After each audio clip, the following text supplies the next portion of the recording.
Hello, gamers. Welcome in, Rosy Tails. Welcome in, Papaya Dance, and Aloha Gator. Let's see.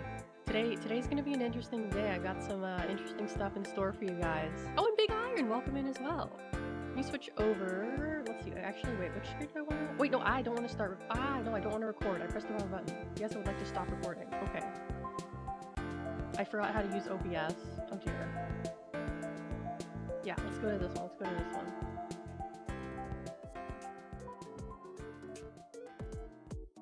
There we go. Hello everyone. Welcome in. We are back at my my humble abode, if you will, today. I'm probably because I like this this setup because I have more room to show like pictures and videos and stuff, and I might be showing a few of those today. And also just because it's very relaxing and very cool and very homey. So I like this setup too. Yeah, and it's clean too, much cleaner than my room. I could probably never have like an apartment this clean. Not to say that like I'm like dirty or I have like my room is dirty, but it's just like I just have stuff. I just have a lot of stuff, you know, like little knickknacks and doodads and plastic crap that'll go into a landfill one day, and plushies and consoles and, you know, all kinds of crap. This is like a very minimalist house. I don't think I could live in like a minimalist house because it's like, where do I put my stuff? Where do I put my stuff, right? where am I gonna put my stuff, you know? Oh boy. But oh, that's right. Today was last night was daylight savings time is over, I think. It's over, right? Or did it start? No, it's definitely over because I woke up like an hour and a half earlier than I normally do, and I felt so well rested. It's over. Okay, that's what I thought. I felt so well rested. I was like, I woke up early and I'm feeling well rested. It's very strange. What is happening? And then I just found out like half an hour ago that the time changed. No one told me, because usually my dad is like, oh, turn your clocks back, and I have to tell him like I don't have a clock, everything is digital, I don't need to turn anything back. But he didn't do it this year, so that's why I was like, I completely forgot about it. But well, now this means it's officially gonna be like dark at 5 p.m, right? Or like 4 p.m, depending on where you live. So that'll be great for my depression, that's for sure. Dads love changing the clocks. They really do. They really do. Except the problem is that like sometimes they're not very good at it, and they change the clock to like, so it's like 10 minutes early or 10 minutes fast. And then it's like, oh man, I guess the clock is just gonna be 10 minutes early for like until the chime changes again. Because like everyone's too lazy to fix it, so you just look at that clock and you go, oh, this is the clock that's 10 minutes early. Okay. Yeah, well rested. How peculiar. Exactly. It's like when it's the opposite, it's awful, but when it's like this way, you're like, oh, I feel good now. I feel good now.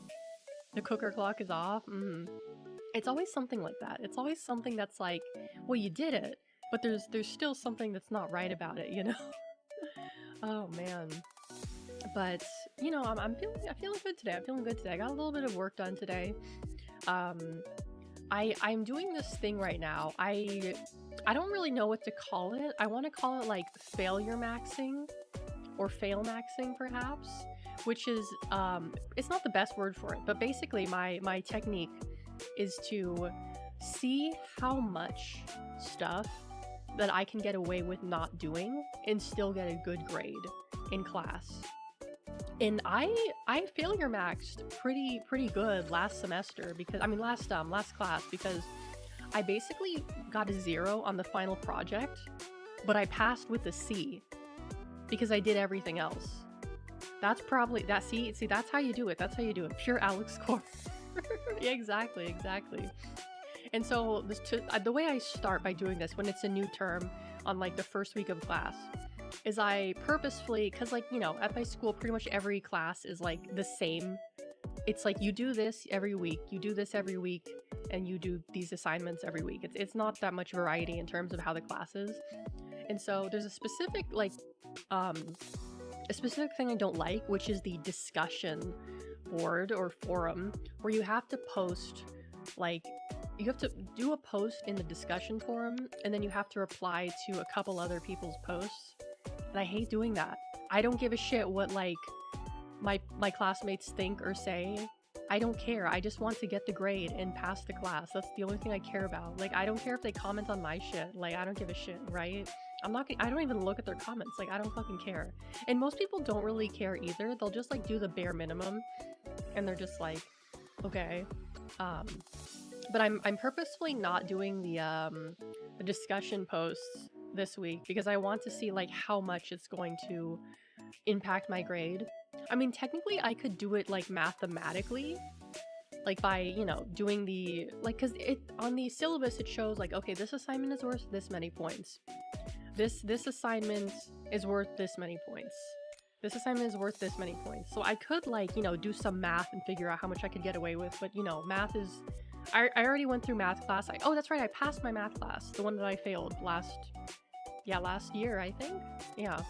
Dustin, welcome in, welcome. So I got that out of the way. Just spam, this has resonated with me. I kind of do that, to be honest with you. Like what I do is I basically take the post and I put it into ChatGPT and I'm like, write a response to this post. And then I take the response, I rewrite it so that it sounds like a human being wrote it. And then I just like post that.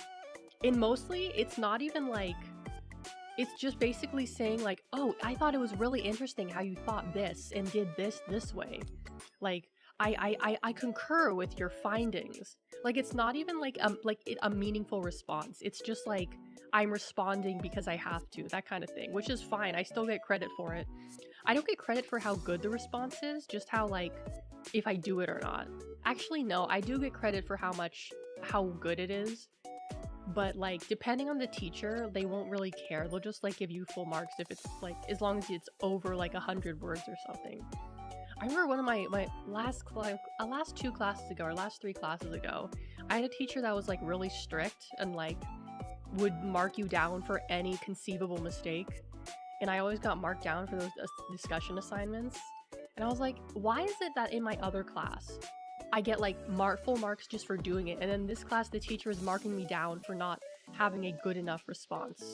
That's kind of bullshit. But I passed the class anyway, so that's all that matters to me.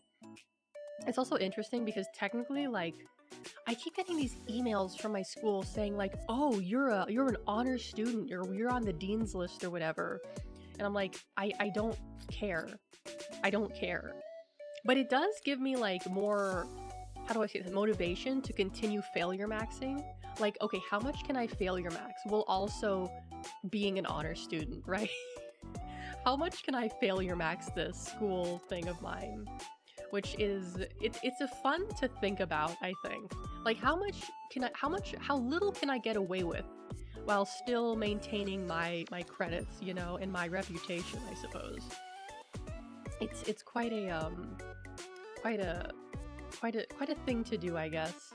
How bad can I fuck this up before they kick me out? Like, not that dramatic. Like, I don't care if I'm like an honor student or not, as long as I'm like passing, right? As long as I just do the bare minimum. Like, I just want to pass, right? That's all I care about. I could get an A, I could get a C, that doesn't matter to me. I just want to get it over with, right? But like, I'm like, oh yeah, but what if I could still maintain my grade while failing? Because like, that happened to me when I failed my math class. I was still like on the special good students list when I failed my math class, because apparently for some reason it didn't impact my GPA that much, for whatever reason. So I don't know. I guess they grade weird at my school too, but I don't know. It's just a thing I gotta do, I guess. Oh Christ, why are my eyes dry now? God damn it! I literally put in eye drops. Actually, I put in eye drops like 5 hours ago. I'm gonna put in some more eye drops. I'll be right back.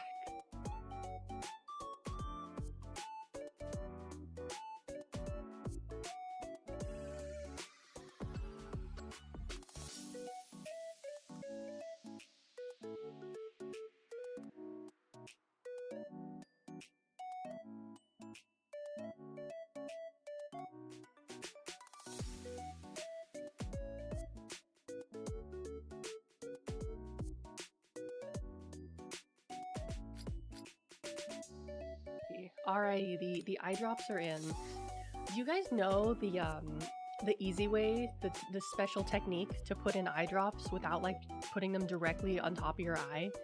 It's a technique I use. So instead of like leaning your head all the way back and like dropping them one by one directly into your eye while you're looking at the thing, you turn your head to the side and you basically like drop it into the corner of your eye for each eye, so you're not looking directly at it. That's like the best way to do it in my opinion, because like try to put in eye drops like the old-fashioned way, it's just like you blink and then you waste eye drops, and eye drops are fucking expensive these days. Like I got this tiny ass bottle, like 10 milliliters. This cost me like $16. $16 at the drugstore. It's like you're using a neti pot. Yeah, exactly, like a neti pot for your eye. That sounds horrifying, actually. I don't want to think about that. And like, I looked around to see if like I could buy this for anywhere cheaper. I looked on Target's website because I was gonna go to Target. It was like $18 at Target. When I looked on Amazon, it was like, I don't know, like $13 on Amazon. I was like, why is it $18 at Target? That's crazy. Like even at the drugstore it was cheaper. Like what is Target smoking, thinking they could charge $18 for like 10 milliliter of eye drops? There are some really good eye drops out there. Like there's this eye drops my mom uses. God, what is the name? I don't remember the name. It's like a gray and purple packaging. It's like for redness and dry eyes. They're very expensive. They're like $30, like a bottle. You can get it at Costco for cheaper, but it's like expensive ass eye drops. But they work super well. Boiled Beef, thank you so much for your 17 months. Wait, 17 months? You've been subscribed for 18 months. That's like 17 plus 18. That's a lot of months. Just in time for the Yapathon. Yeah, you made it. Aren't those Astroglide colors? Hold on. What is I don't know. I don't know. Okay, hold on. They work very, very well though, the ones my mom uses. Oh, Lumify. Yeah, it's purple and gray. Lumify. Those are the eye drops. They work very well, but it's kind of scary how well they work. Because like you put them in and your eyes, like you can feel like the blood vessels in your eyes like change. It's a very odd feeling because like I had like really red eyes for like whatever reason one time, and I put in those eye drops and like I could literally watch in the mirror how my eyes went from like red to like perfectly white. It was kind of scary actually. But you know, if you need it in a pinch, I would recommend those, although they are quite expensive. They're probably good for someone who smokes a lot, if you know what I mean. If you're getting what I'm picking up, what I'm putting down, right? Probably good for those kinds of people. Or if you just have really, really dry eyes. I just use the ones my optometrist recommended to me because she's a doctor and I trust her. So I got those. Let's see, what else? There was something else I was gonna tell you guys. What was it? I'll remember in a little bit. But I do want to start with the lesson. I was gonna say presentation, but it's not really a presentation, it's more of a lesson.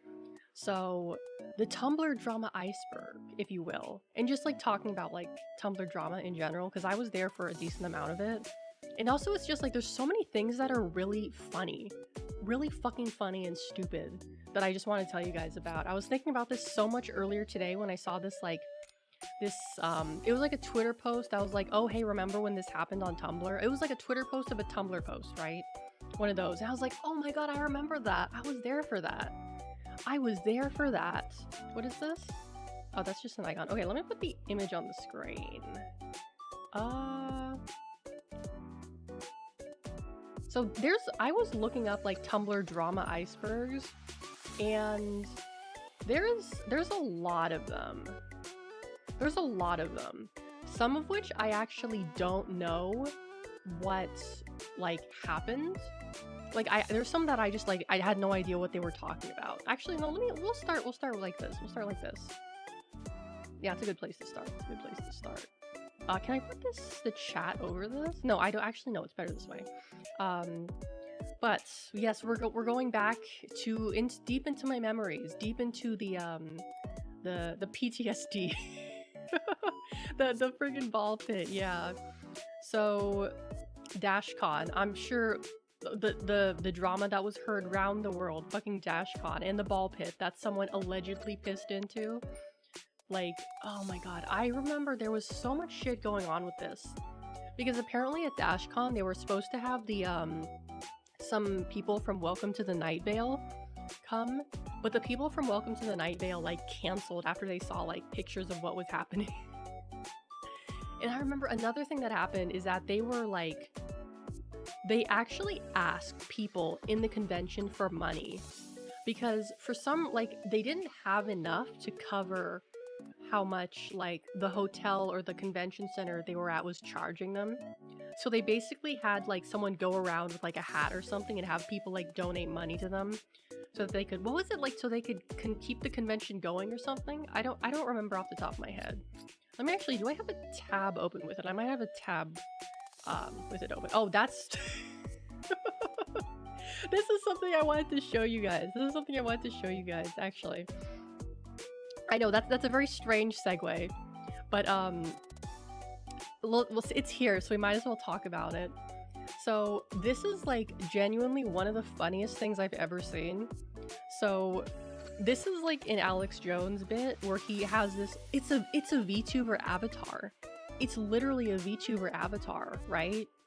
And hold on, I'm gonna turn up the sound real fast. It's literally a VTuber avatar, and he's like pretending to be like a racist caricature of like a Chinese dude, dragon, I guess. It's really funny. Let me make sure the volume is on. Okay, it might be a little loud. It's really funny. Americans, fentanyl, Chinese communist wagon here. I'm sorry. Didn't know you were watching, dumb Americans. Do you enjoy the fentanyl we shipping to kill you? Well, now we give you Wuhan virus. But your own media tell you not to say it because we own them. I just love the stock images. That stands for stupid Americans. You collapse while China stay open, make more billions. Oh, Copadot, hello, welcome in. You came at a very opportune time. Is that Joe Biden? Stand against us, and your people take our shots and die. Die, Americans, die. CCP will rule you. Aloha, amigos, it's me, Fentanyl, the dragon. I am named after the product. He's literally introducing himself like a VTuber would introduce themselves. Like, hi, I'm Alex Azarashi. Hi, I'm Fentanyl the dragon. It's literally he's having a VTuber arc. What's his Billy? Oh my god. I think what like really like is funny to me about this is that like he's not even doing like a good racist accent.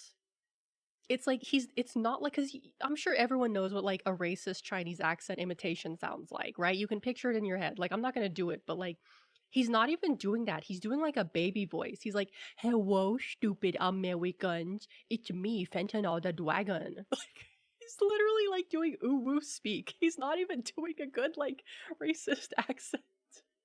He's like, you can't even do that. You can't even do the bare minimum. Come on, dude. Aren't you like the CEO of racism? How can you call yourself racist when you can't even do like a good racist accent?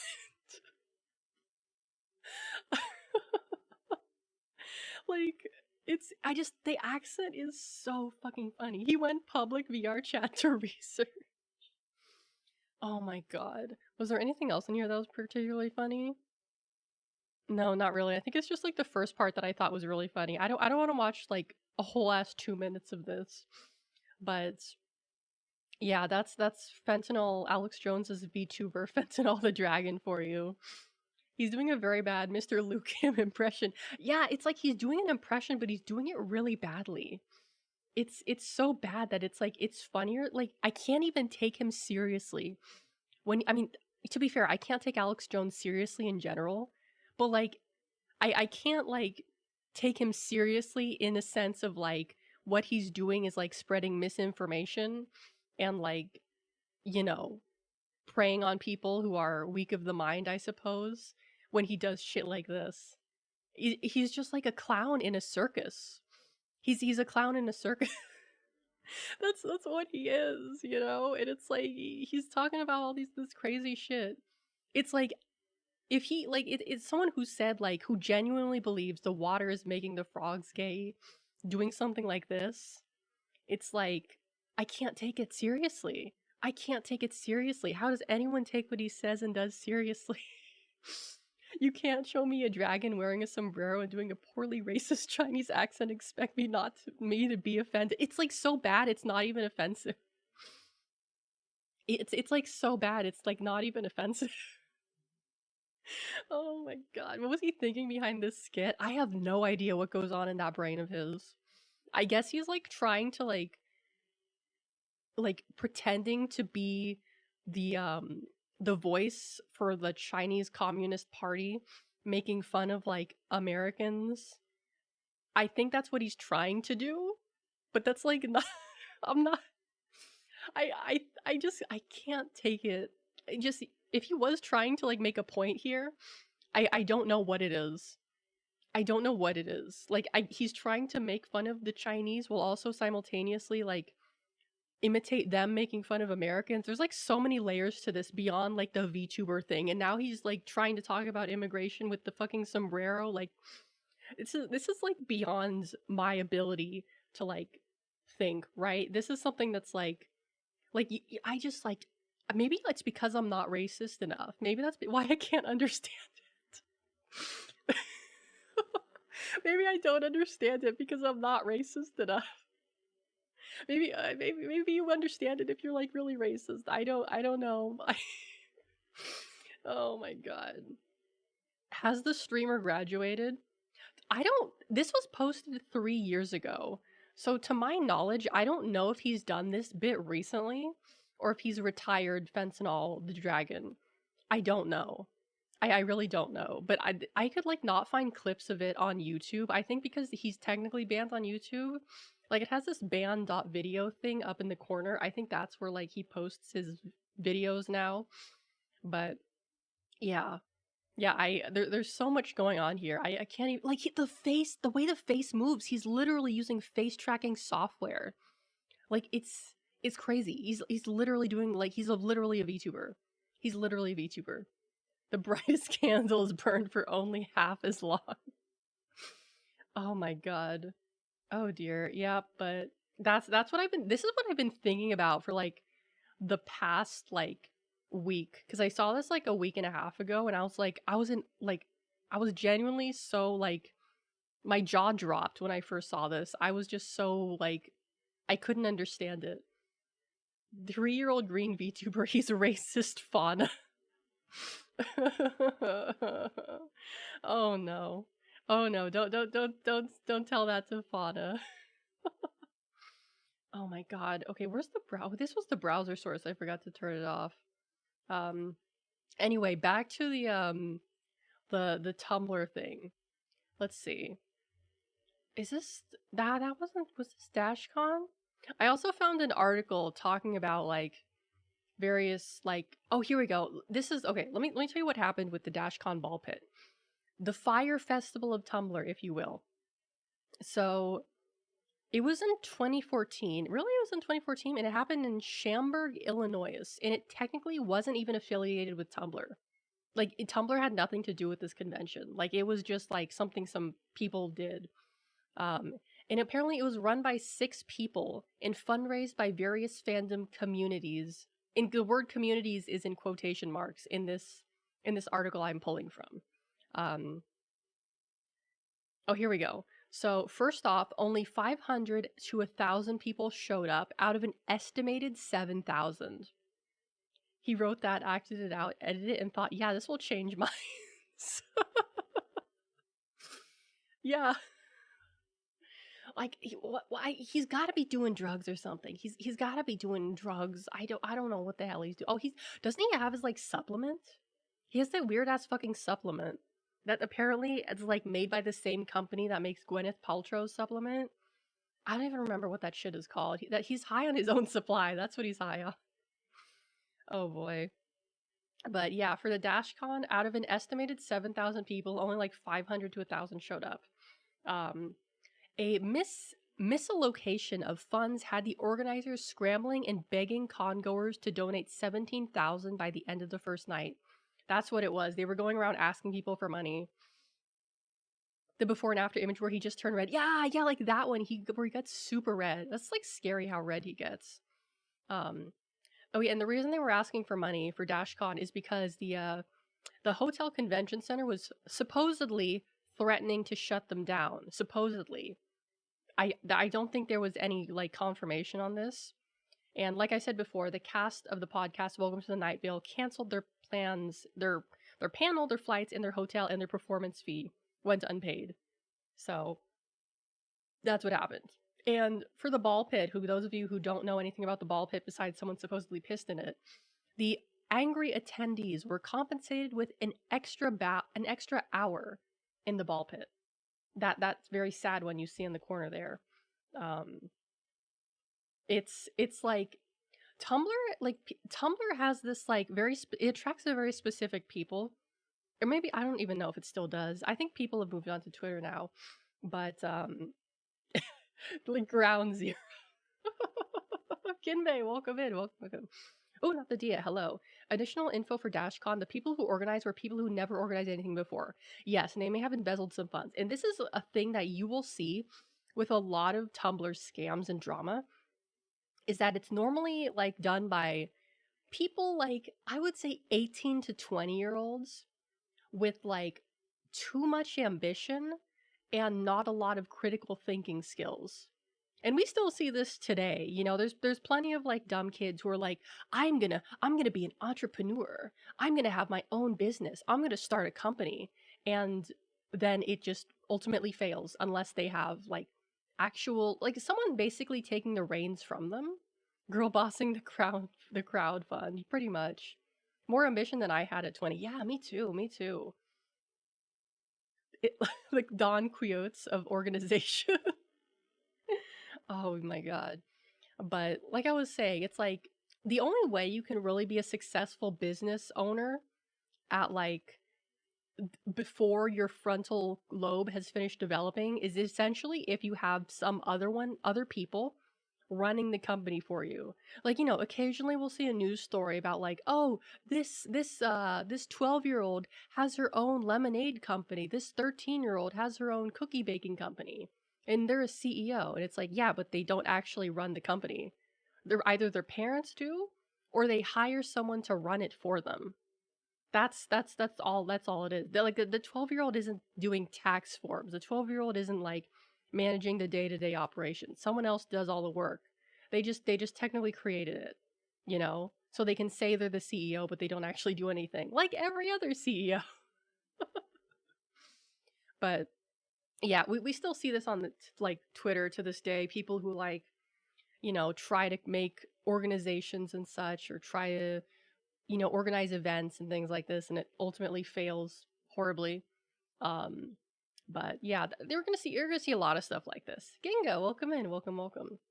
The Dash Colors one. Oh, is that what I'm thinking of? I remember there was some like on Tumblr. The dashboard was I don't know if it still is, a very specific shade of blue, and then one day they like changed it very slightly, and people were kind of like losing their minds about it changing. From what I can remember, they could be talking about something else. I don't know. Small statistics for anyone with too much ambition too soon. 90% of new businesses fail after 5 years. Of the 10% that make it, 80% falls after 10 years. Wow, that's very that's very inspiring. If you don't have $6 by 19, you're not grinding enough. Yeah, people who try to be professional entrepreneurs on like Twitter or Tumblr, like, oh, I'm the youngest owner of a Fortune 500 company. It's like, no, you're not. Like, your dad runs the company for you as a side project, you know? Um, let's see, the breadsticks. What are they? The breadsticks. I don't actually remember the breadsticks drama. I have no recollection of what that was about. I do remember Super Hulak and Misha Apocalypse, which ultimately boiled down to people posting obsessively and obnoxiously about Supernatural, Doctor Who, and Locke. Some other show I don't remember. And the Misha Apocalypse was something that had to do with Misha Collins from Supernatural, where people were once again posting obsessively. BBC Sherlock, thank you, thank you. Those are like the three Tumblr girl shows that everyone like was obsessed with for some reason. That one person who spent a day in the place just eating free breadsticks. Oh, was it that person? Because I read the article about them on stream one time. I read that article about them on stream. I don't remember. It could be though. It could be.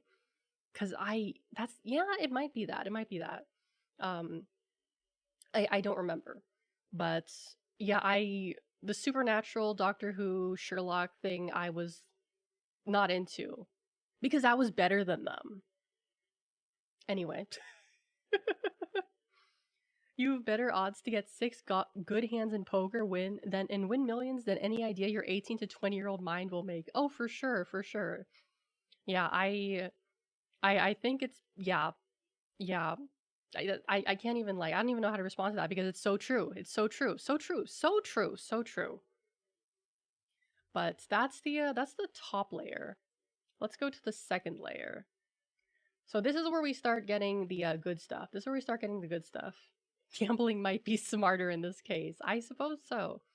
So the hat post. The hat post, what the hat post was, it was a post of someone showing off their hat. Like it was a picture of them wearing a hat.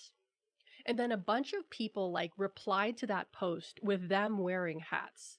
And it went on for like hundreds of posts, like a long ass time. And that's basically all it was. It was like funny for like the first couple posts, and then it just became annoying because one thing people would do, Moose, welcome in, welcome, welcome.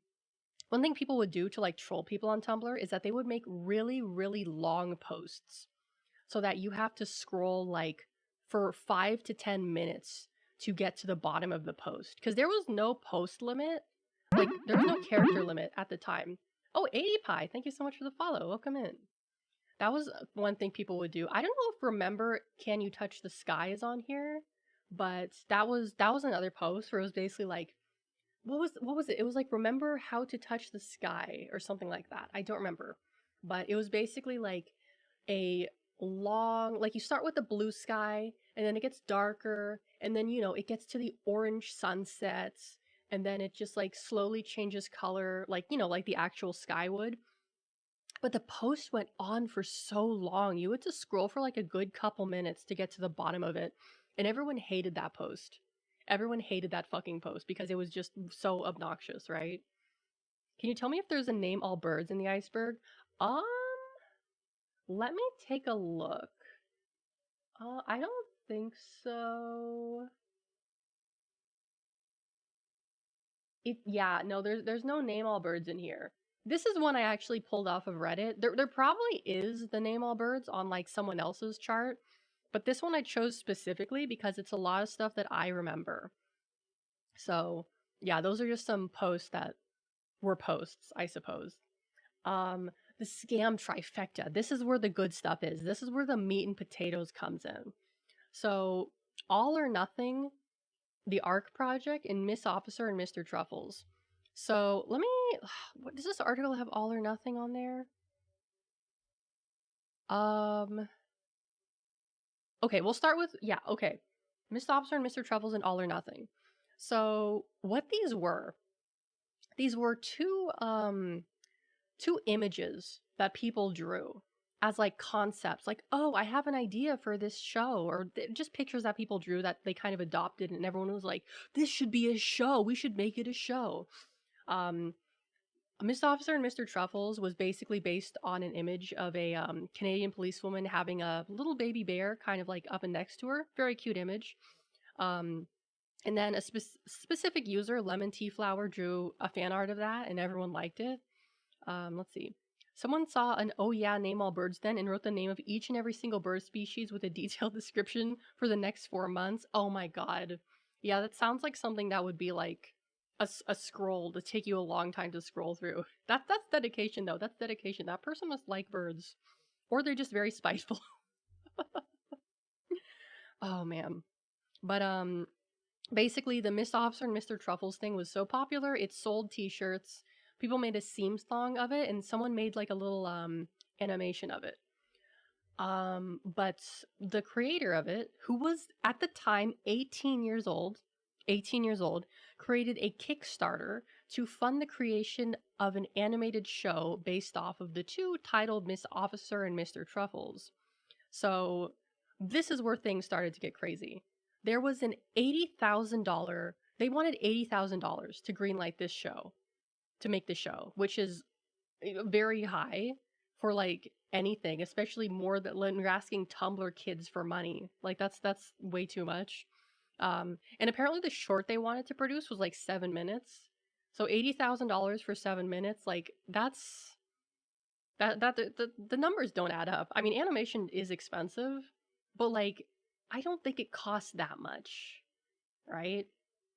Um, the artists who worked on the project claimed they were overworked and underpaid, and apparently the um the person, the creator who had the lemon tea flower, their old username had the F slur in it, the F word, if you will, and on Tumblr that doesn't go, that doesn't go very well. Mm.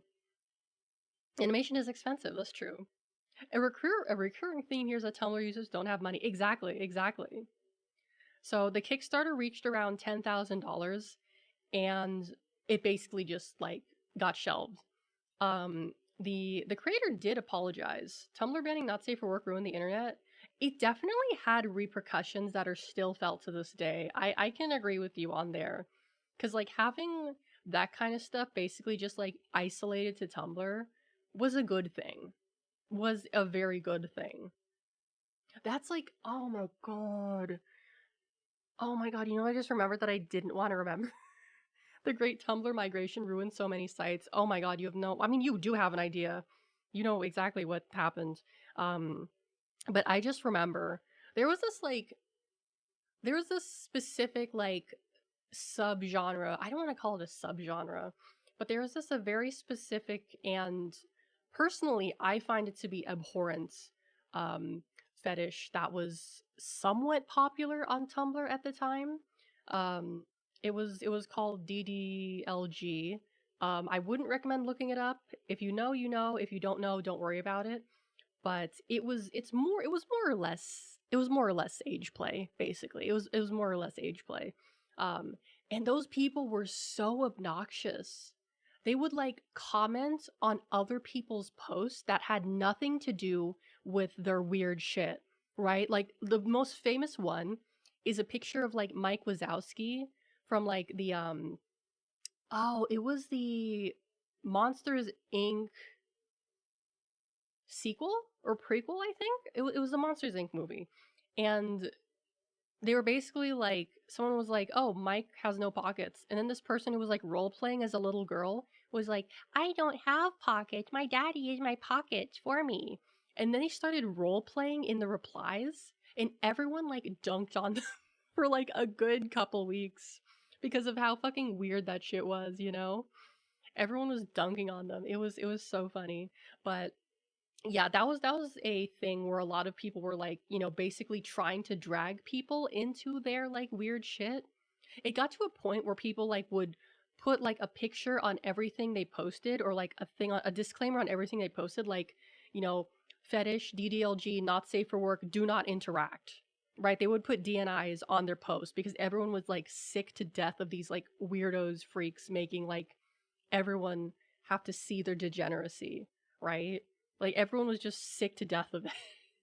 I think, yeah, thankfully when they did ban not safe for work stuff, they did go away, but they moved to Twitter and other sites that I don't want to think about. Right? I hated this story. It made things a little bit better, but I remember I had like some problems with them as well, because like I was very into like kawaii fashion at the time, like Harajuku fashion, and I posted a picture of some like really cute like clothes that I got. And then I would see reblogs and likes that were basically like, oh, like little princess 3688 like this post, and I would be like, ew, ew, like get the fuck away from my stuff, you freak. Like ew, like don't, like this is not for you. Go away. So that was a fun time. It was very fun to dunk on them though because they were quite obnoxious, and there's an even worse story I could tell you guys about this specific couple. I don't I don't think I should even talk about it because like if you think that's bad, you are gonna think that this is even worse. It's so gross. It's really gross. I'm not gonna talk about it. I know some of you guys are probably eating right now. Yeah, most of that stuff is the result of drama. I agree with you with that sentiment, but that's not a healthy way of dealing with it. In fact, that's probably an extremely unhealthy way of dealing with it, you know? And I mean, it's easy to say like go get therapy, but like learn some better coping mechanisms perhaps. I don't fucking know. Um but back to the Miss Officer and Mr. Truffles. So the creator of the Kickstarter did apologize. However, they did not call it a scam and they resented people who called it a scam. And the project never got funded, so no one lost any money. The second scam, All or Nothing, was basically more or less the same thing. 2014 fan art centering around the concept of a show about two roommates, a very outgoing, flirtatious asexual, and a socially awkward pansexual. And you could tell that was like people were like moths to a flame to that one. So what happened is that the original artist, and you can see it like right there, the All or Nothing, right there in the next to me. The artist gave permission to a group who wanted to start an Indiegogo campaign to make it a live action web series. Can you guess what age group this group was that wanted to make it into a series? Can you guess what age they were? They were the group turned out to consist of some 18-year-old friends living in Las Vegas who are mostly wannabe actors. So we're gonna see a trend there with the number 18, right? It's specifically 18. It's like once they get that kind of like first whiff of adulthood, they're like, I can do anything. I can make anything. I am free. The world is my oyster. And they end up doing stupid shit, which is, that's just what happens when you're 18. I've been there. I've done my fair share of stupid shit when I was 18. Um, but they had no relevant qualifications or experience, which, is probably you can figure that out. But the project actually did get funded. Apparently, it got funded for like around $6,000, a little under $6,000. The entire plot was, what if we made the Big Bang Theory, but we changed personality? Pretty much. That pretty much, yeah. Um, So the project did get funded. However, no content was ever released. Surprise, surprise. And the team, quote unquote, team who worked on it, deleted all of their social media accounts. And there was only one person, like apparently a family member of one of these so called team members. Oh, thank you so much, AD Pie. Thank you, thank you. Basically said, like, you're not getting your money back. Like, it's not happening. Like, they took the money and ran. Which is like, surprise, surprise, a whole $6,000. Yeah, I know. Like, $6,000, but like they were like trying to do a live action show. Like a live action show for $6,000, that's like nothing. For animation, maybe, but for live action, all that drama for a cut of the 2000. They weren't really like heinous or big money schemes, but they're mostly just due to stupidity, right? Because there were definitely quite a few of these scam posts on there. The Arc project was another one that was pretty similar. 6K for animation is pretty much nothing, really. I don't really know much about animation budgets, so I'll take your word for it. I'll take your word for it on that. But because I always thought animation was in like the tens of thousands, like maybe 10,000 or so, but it shows what I know. Then again, animators are severely underpaid, so maybe 6,000 makes sense. 10K per 2 minutes. Oh wow, okay. Jesus. That's a lot of money. But let me actually, I don't quite remember the Arc project. The Arc Project was kind of like a wait, is it? It's still on Indiegogo? It's still on Indiegogo? No way. Okay, it says the campaign is closed. Okay, it's closed. Um, let's see. Here's the controversial developer returned. This was from 2016. I believe this happened like in 20 was it 2012? I think it was like 2012 or 2013. Um, post link in chat. Wait, the link to the article? Oh yeah, sure, I can post a link to the article. It's just a Mashable article. Um, unless there was a different link you wanted, in which case I apologize. But so the Arc project was basically like the beginning of, I don't want to say DEI in games, but it was more or less like something that contributed to the start of the fire. So the Arc project was supposed to be like a fully diverse, like 3D action RPG. Like the most diverse, it was supposed to be the most diverse game in the world. Everything, everyone, any possible whatever was going to be on there. Um, and they actually did have a lot of like stuff going for them. They had concept art, they had comics, there was like short animation. And they went on like that for about like 2 years or so. Um, and then they stopped posting in 2014. So around 2014, they stopped posting. People who backed the project did not get their rewards. Surprise, surprise. And the plans for the game were canceled. Um, Most people think it's a scam, and supposedly the creator refuted the claim. The creator said that Ark was never made into a game because it was never meant to be a game, just an exercise in character development in concept art. An exercise. Yeah, no, guys. No. Like, the Indiegogo campaign wasn't for the game. It's just so that I could exercise character development in concept art. It was never supposed to be a game. No. You guys don't get like you can't. You're digging your heels in the sand like when you've been caught. Like, is not like gonna help you. Like you're already on the hook, you know. Um, but it was yeah, that's what it was supposed to be. Apparently the creator actually went back to game development in 2016. I don't know what their project is. I can look that up after this. I'm just reading something right now. Um, the person who made it was named Riley, and no one really knows like if that's the real name or not. Anyone who ever makes a GoFundMe, you can say you tried and failed. That's legal. It is true. That is true. They technically, I don't think they could sue you for it. Like, there's got to be a limit, right? You can only sue if it's over a certain amount of money. Because I think they can only sue you if they're in the same state as you. I could be wrong about that, but I'm not a lawyer. Don't take my word for it. Um, let's see. So Riley, the creator of the Arc project, was once again requesting donations for a similar project. It was put on a website called You Caring, which apparently is a crowdfunding site for charity. You just need to show that you tried and that you were too dumb to make it. Yeah, like the what was it? The umbrella that like was just air, the air umbrella or whatever it was called, like that thing, you know. Um, so yeah, they used a charity funding site to fund their game, which is very strange.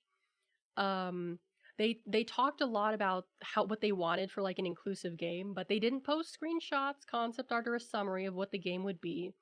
Um, and they wanted the $10,000 for a demo, to make a demo. And supposedly, in the dev's own words, they said, I need to crowdfund before I can crowdfund. So you need money to make money.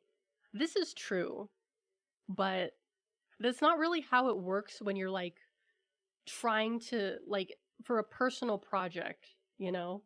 The pneumatic pressure to create an air umbrella would be insane. Yeah, right? Let's see. So someone found the game, which supposedly, like, has links to them. It looks like Undertale, but I could be wrong. Yeah, it looks like Undertale. No game will be more diverse than Gmod. You know, you're right about that. That's actually true. Is Gmod is Gmod a woke game? Oh my god, I remember me and Goober and Dolly were just like looking at stuff on Steam because Goober mentioned like a funny Steam review page, and I was like, oh, like let's see if this game is on like the woke games list because there's like a Steam page dedicated to like ranking if games are woke or not. I think we were looking at like if TF2 is woke, and supposedly it was like unwoke or not woke, whatever. Gmod is also a literal. Oh wow, yeah. I mean, technically you can do that. Yeah, exactly. Gmod is what you make of it. If you want to be a fascist dictator in Gmod, you can do that. If you want to be a communist like person, you could be that in Gmod, right? Oh boy. But yeah, supposedly they were working on a new game. Um but yeah, let's see. Yeah, that's pretty much the Arc project. Like it had a lot of stuff going for it, but then, it turned out to be a scam. Supposedly, like the creator was actually outed as being like quote unquote racist or something because people found an old blog of theirs that apparently had like slurs on them. And if you say something stupid in the past, that means you're going to be like an evil person forever. As we know, that's how it works in the real life and on Tumblr. No one can ever grow and learn from their mistakes. No, no, no. You said something bad 10 years ago, you need to be canceled, right? Because you can't, you were always a bad person if you said a bad thing. I'm a good person because I've never said a bad thing. That kind of shit, right? Just, what is the word for it? A pissing contest, more or less, I suppose. There isn't a better word for it, but I don't remember what it is right now. Um, but yeah, those are the scam trifectas. The fake Tumblr stories were also. Oh, I just realized the music has been off. Oh, that's awkward. The fake Tumblr stories. There were a lot of those. Some of them were really good and some of them were pretty bad. There's another fake story that like is going to be in the next one that I absolutely love. Morality will be judged by COD lobby recordings. Yeah, exactly. That's why you never leave a digital footprint. Yeah, pretty much. You just DFE and you're good to go. I'm a good person because I've said every bad thing, so I'm like the Avatar. Oh boy. Big Dave, welcome in. This hit you like a freight train? Yeah, we're going back in the mines, back to the old days. Welcome in. But let's see. Oh my god, the Down with Sis and the fake chocolate bird. So Down with Sis was a really prolific like thing that kind of developed. I believe it started from an image of a person who got a tattoo on their forearm that said "Down with Sis." I don't know if it was real or not. It could have been fake, but everyone was under the impression that was real, and that sparked a whole. No, I don't want to say movement, but it certainly gave like legitimacy to the ways people felt about certain things, right? And it became like a meme for a while. It really be. Oh my god, wait. The Down with Sis bus. Wait. Oh my god, I just remembered a really funny story. Oh yes, here it is. Okay. This is Heritage Post. Oh, this is a good blog, Heritage Post. So this is a fake story, a perfect example of a fake story. So here's the thing that happened to one of my friends. I was there. Basically, we were walking down the sidewalk, talking about something meaningless. I think it had to do with a movie. Then this bus screeches up, stops next to us, and a bunch of people with Down with Sis shirts climbed out and started beating him up. I was punched and kicked a bit too, but I managed to avoid brutalization by going for their faces. After figuring out what's happening, I started attacking them back, getting them off of him. He was quite injured, but I called 911 and he made a full recovery at the hospital. I was fine with only a cut on my arm that they patched up. Oh man, this is obviously a fake post. I don't remember if it was a joke or not. It's from 2015, 4th of April 2015. But this is the Down with Sis bus is one of oh my god, it's so good. I love this one. The chocolate bird, what happened is that there was this gif of a bird in a chocolate fountain. And the clip was from a movie. I think it was from an Adam Sandler movie. I don't remember the name of the movie. If someone knows the name of the movie, feel free to put it in chat. But it got people really riled up because they thought it was real. They were like, "Your birds can't eat chocolate. You're killing the bird. This is animal abuse," you know. And people had to go like, because they thought it was real. They thought it was like genuinely real. I mean, it was like from a movie, but they thought it was like actually real. And people were like, "No, it's from a movie." And they're like, "That's horrible that they did that to a bird for a movie." Like the fact that like the chocolate might have been, no, it was the bird was CGI. The chocolate fountain was real. It was the bird that was CGI, I think. Like that didn't even like occur to them. They were just like so sure that this was the real bird that was being harmed by forcing it to eat chocolate. Adam Sandler is known for the realism in his films. I mean, this is true. I can't argue with that. It did get debunked, and it was from a movie. Like I said, I don't remember which one, but the bird was fake. The bird was fake. What did Cisalafine Gowl did to them? I don't know who that is. I'm sorry, I don't know who that is. But yeah, that's, wait, do they have, no, I'll wait for the next tier. The next tier is like one of my favorite stories. The post limit. So the post limit was basically something that they added because there was no post limit. Like you could post like a billion things a day if you wanted to. You could post hundreds of thousands of things every single day and no one would stop you, right? So they added a post limit to each blog. But what people ended up doing is that they made side blogs so that they could bypass the post limit. And the post limit was fairly high. I think it was like 100 or something, maybe 200. So that just goes to show you how much time people spent on this website, me included, right? I never broke post limit, but as far as I can remember, no, I don't think I did, but I knew people who did. That movie's name, Jack and Jill. Was it from Jack and Jill? Was it Grown Ups or Jack and Jill? Yeah, that's terminally online stuff. Dashboard breaking down posts. So some posts would like get really corrupted on the dashboard for like no reason. That's basically all it is. The $49 themes. Okay. So Tumblr for a while had themes that you could like make your blog look a certain way, right? You could either program it yourself using CSS or you could buy themes from the Tumblr theme store. And these were themes made by like actual graphic designers, right? People who knew what they were doing, I assume. And some of the themes were really expensive. They were like $50. And you know, everyone thought that was absurd. Why you're paying $50 for a Tumblr blog? Like that's stupid. That's ridiculous, right? People were up in arms about that for a while. The John Green copy pasta. So this is something that I would prefer not to read on stream because it's extremely not safe for work. But basically what you used to be able to do, you used to be able to edit other people's posts when you reblogged them or shared them.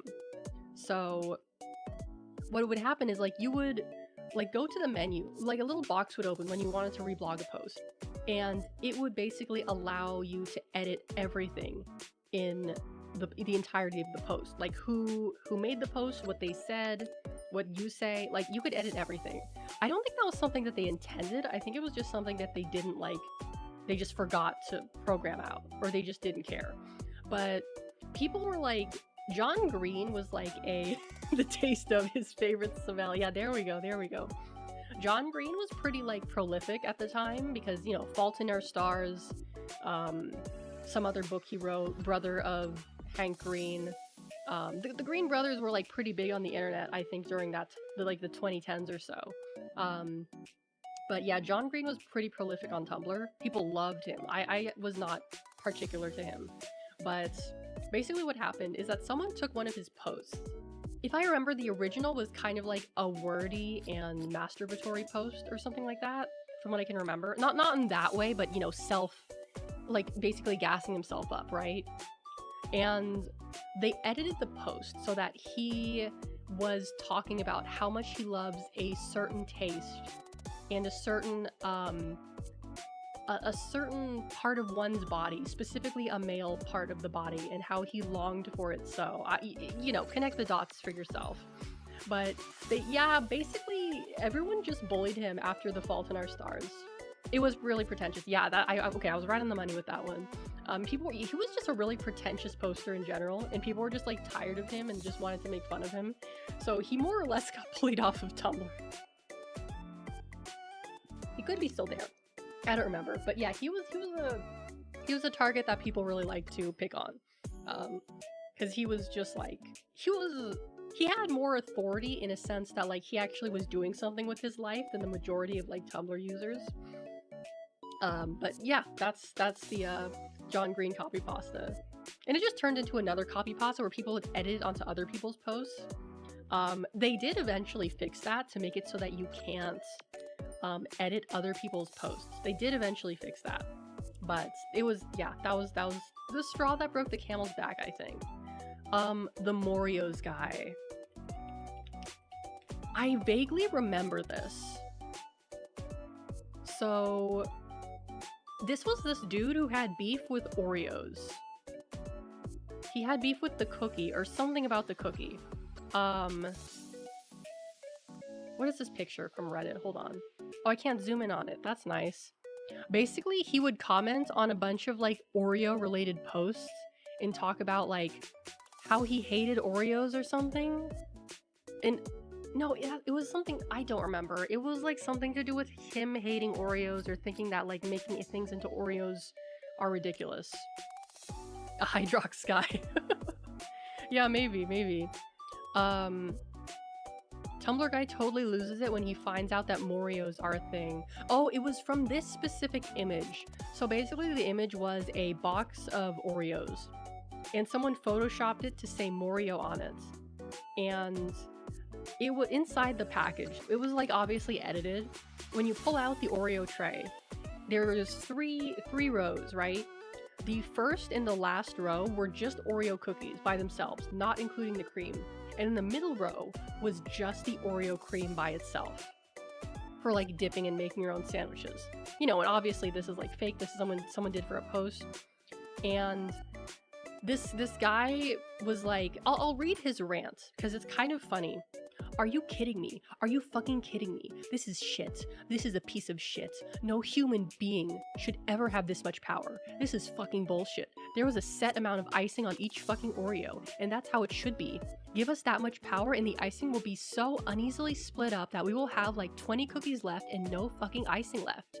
This is ridiculous. This is the kind of shit that is trying to spark greed and lust and gluttony into the hearts of everyone. This is fucking evil. Don't buy into this shit. Fuck this and fuck you, Morios. That was his rant. And it was all caps. All caps. Except for the first letter. There's a specific like typing style that people did when they were ranting in a post where they would make the first letter lowercase and then everything else would be uppercase. For dramatization, right? This major misplaced rage. Yeah, and basically what would happen is whenever someone uploaded like a picture of an Oreo, like anything Oreos related, right? Like an Oreo milkshake, people would always reply to it that like they would say, don't let the guy who hates Morios see this. Don't let the Morio guy see this. Oh yeah, there's another one. So someone posted this, like, pretty sure it's fake. It could be real. It's an Oreo dessert pizza from Domino's. I have no idea if this was a real thing or not, or if it's fake. It looks like it could be real because on the picture I can see a reflection of a street. Could be real. Yeah, like that, exactly like that, not the dia. So he made a second post. His post, I'll read it again. You bitches talking about me behind my back? You think I wouldn't notice this shit? Well, guess what? I did notice this shit. And let me tell you what. I am rather fucking upset. He's rather fucking upset. Morios were bad, but this fucking shit is the rock bottom of mankind. Not only had the Oreo company decided to expand their shitfest by making the circular shit stain, But Domino's decided to join the clusterfuck as well. Just fucking proof that the cancer of humanity that Oreos is fucking spreading. I'm so fucking angry right now. I fucking told you all. You thought I wouldn't see this? I have sources. I know when I'm being talked about. And you better believe that's a good thing, because I'm gonna put this Oreo monstrosity back in its place. Just you fucking wait. Watch your fucking back. Just the rage was, oh my god. And people would like talk about it and be like, oh yeah, it's the Morios guy, like the fucking like just crazy guy who hates like Oreo related things, you know. The Oreo revolution and its consequences, pretty much. Yeah, that's pretty much it for level 2. Me when I'm the oh god. Level 3 is where things get pretty funky. So the bone stealing witch. Let me just so basically what happened is, I've told this story on stream before, I'm pretty sure. I may have gotten some details wrong. Let me actually Google this just to make sure. Let's see.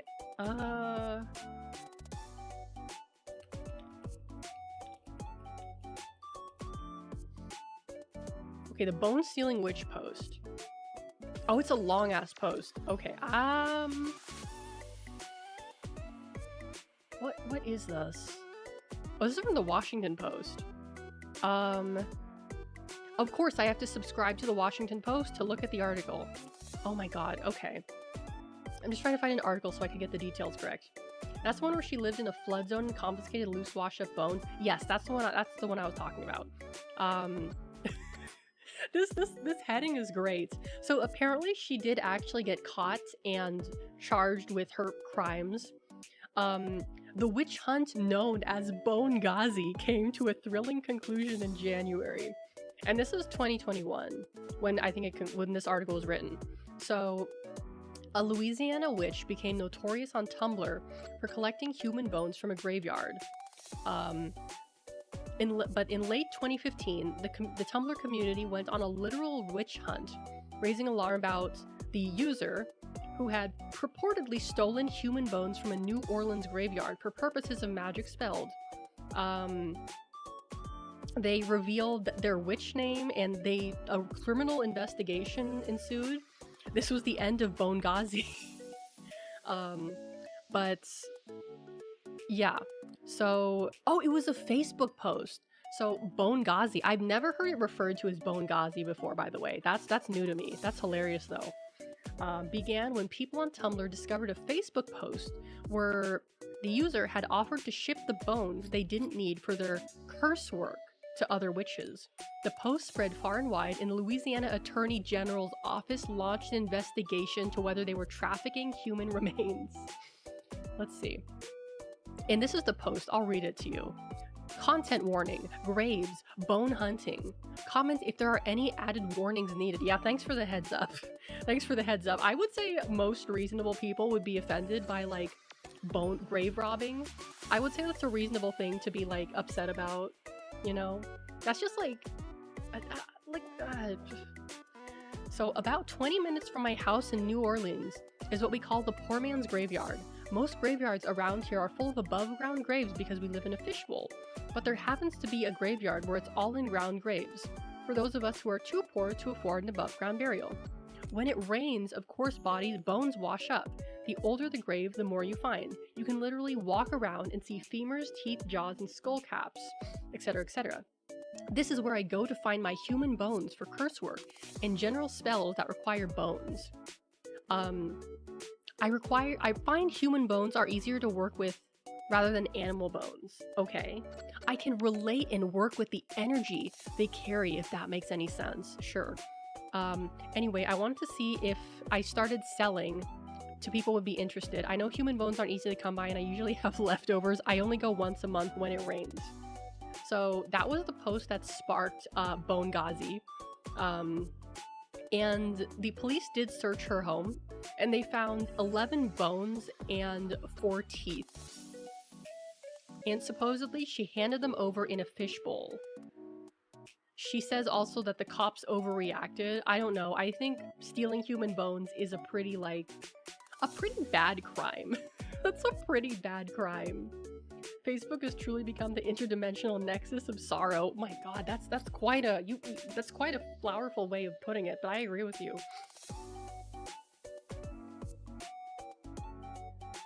Let's see. To many people who have accused her of vandalism or disrespecting the dead, she responds that the burial sites were in woeful condition to begin with, which is true. I'm sorry, I care more than you care about your dead, is what she told the newspaper that published it. And then there's the matter of shipping the bones, which she hasn't been charged with it, but, you know, trafficking human remains, that's not legal. She admits to mailing some bones, but argues that it was okay because they weren't for sale. But she asked for reimbursement of the shipping cost in a Facebook post, so apparently that was actually a legal point. It's illegal in Louisiana to sell bones that have been removed from a burial site without permission, but apparently she wasn't technically stealing them. Which apparently, like, a legal loophole that she got in there. And she relocated to Florida to escape the harassment and threats she has faced since being accused of being a grave robber. She told The Advocate they feared for her physical safety. So yeah, that's the story of the bone stealing witch, is basically what it is. So yeah, that's pretty much. At least she didn't say bad words on the internet.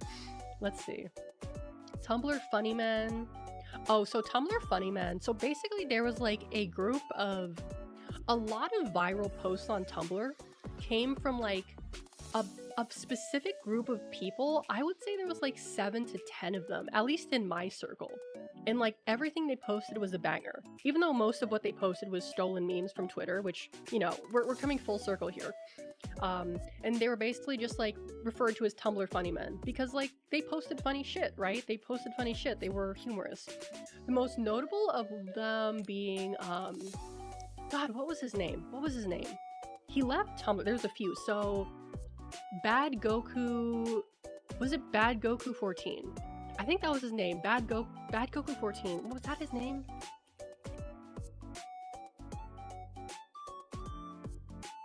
It was Bad Goku 14. So this guy, yeah, he was basically a Tumblr funny man. One of the best, I would say. So he won. So there was not KFC, Chef Boyardee giveaway for an Xbox One. You had to like, you entered it and you one of 5 winners. So he actually won the Xbox One lottery, but he registered it under the name Nutsatch Jones, spelled K-N-U-T-T-S-A-C-H Jones. And literally, like, the email that they got says, "Congratulations, Nutsatch Jones. You are now the proud owner of an Xbox One." Did this his blog? No, his blog is deleted. Okay. That's a shame. That's a shame. Because let's see if I can find any more funny posts.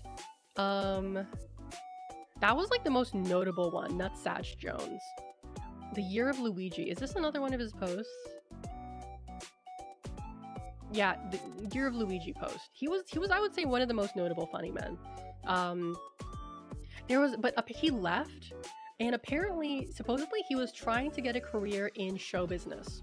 Like, specifically he wanted to write and produce TV shows. And he left Tumblr, I think around like 2016 or 2018, I don't remember. So I think it's safe to assume that he got a job and, got his dream job and moved on. Good for him. There was another guy who also left for greener pastures. Let's see. So Tumblr Funnyman was also used as a derogatory term. Does Cybersmith count as Funnyman or lolcow? Cybersmith was a lolcow. He still is a lolcow to this day. But Funnyman was kind of a derogatory term because the thing is about those popular the Funnyman posts, is that their posts would get notes, aka views, no matter what. This is what this user says. It began around the time people thought Chungo or Chungus were funny. Chungo and Chungus were funny. I'm sorry that you just have a stick up your ass. So meme factoring was one of them. Meme factoring, I think, was it the one that got run off of Tumblr? Meme factoring, or was it someone else? Oh, it was meme factoring. They moved on to Twitter. I actually still see some of their posts to this day. They have the same profile pic. But what's the profile? Oh, it's not found. Okay. Yeah, meme factoring was one of them. List of funny men that remain. Oh, this is interesting. Oh, Slime Tony. Slime Tony. Yeah, that was the guy I was thinking of. And this post was from 7 years ago. So clearly, I think a lot of these guys left. Let's see. Bidoof. Bidoof was another one. The Booty Diaries. I remember the Booty Diaries. The other ones I don't remember. Any replies? No. Okay. But yeah, that's basically what's Tumblr Funny Man is. What is the difference between a funny man and a lolcow? So a lolcow is like a pretty bad thing to be. A funny man is kind of like it's kind of like honestly, it's like a good thing if you like attention, because everything you do will get attention because you're so funny or interesting or whatever. Like everything they post was just like everyone, like it would get so many views, so many likes, so many replies. Yeah, a lolcow is someone who isn't trying to be funny. Exactly. That's a good way of putting it. Pizza. What was the pizza? What was the pizza?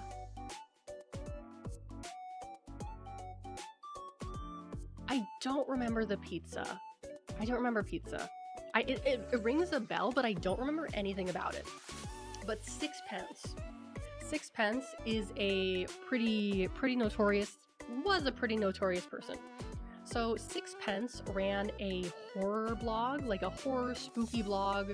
They would tell spooky stories that were like mostly stolen from other places. They would reblog spooky images. They would, they had a curated blog of like spookiness, basically. It's funny that it's just pizza. Yeah, I don't remember anything about it. But Sixpence was a pretty popular and well-liked, I would say, until they started Sixpence Heels. And what this was the blogger basically, how do I say this? Let me read the article. So she was trying to basically be a therapist. So obviously she's not a mental health professional. So she launched this program, as I said, was called Sixpence Heels. And she would accept up to 15 submissions a month from people wanting to talk to her about their mental health struggles. And for $30, she would write them up an individualized guide to help that person. Remember, this is someone with no, like, mental health, like, psychological training whatsoever, right? This is just some random person who's basically saying, like, oh yeah, you can vent post. Like, they're charging people to vent post. That's basically what she did. She's charging people to vent post. Hyperion, welcome. As someone who witnessed Tumblr from the outside, I'm losing my mind on how much I actually heard about these things. Yeah, a lot of them were posted onto Twitter and Facebook. Confession for Tumblr users, more or less, except you have to pay for it. So everyone, like, clowned on her for that. Oh, here we go. So she was 20-something when this happened. So I'm gonna say, like, maybe 21 or 22. She described herself as an extremely intuitive and empathetic individual who would help anyone transcend confusion and self-limiting beliefs. And no one bought it, because most of the stories she posted, this is kind of a contentious issue, were basically making mentally ill people be, like, scary. Like, oh, the horror is this guy with schizophrenia. A lot of stuff like that, which, was, and still is to some effect, considered ableist. Yeah, stand back, we got an empath here. But yeah, this was pretty much like the downfall of her, the Sixpence Heels things. That reminds me, is that in there as well? Okay, it's on the later one. The Skeleton War, there's not really much to say about the Skeleton War. I think this was one that was started by, it was Crime Wave. I don't think it was started by Crime Wave, but he kind of popularized it from what I can remember. Basically, it was just this kind of like joke that like every Halloween it would come around where it's like, oh, we have to prepare for the skeleton war. We have to prepare for the skeleton war. This and like someone would post a picture of a skeleton, and someone would reply to it something about the skeleton war. It got out of hand and got obnoxious really fast, right? Converting to Catholicism and going to a confessionary sounds cheaper and easier, right? Doesn't it?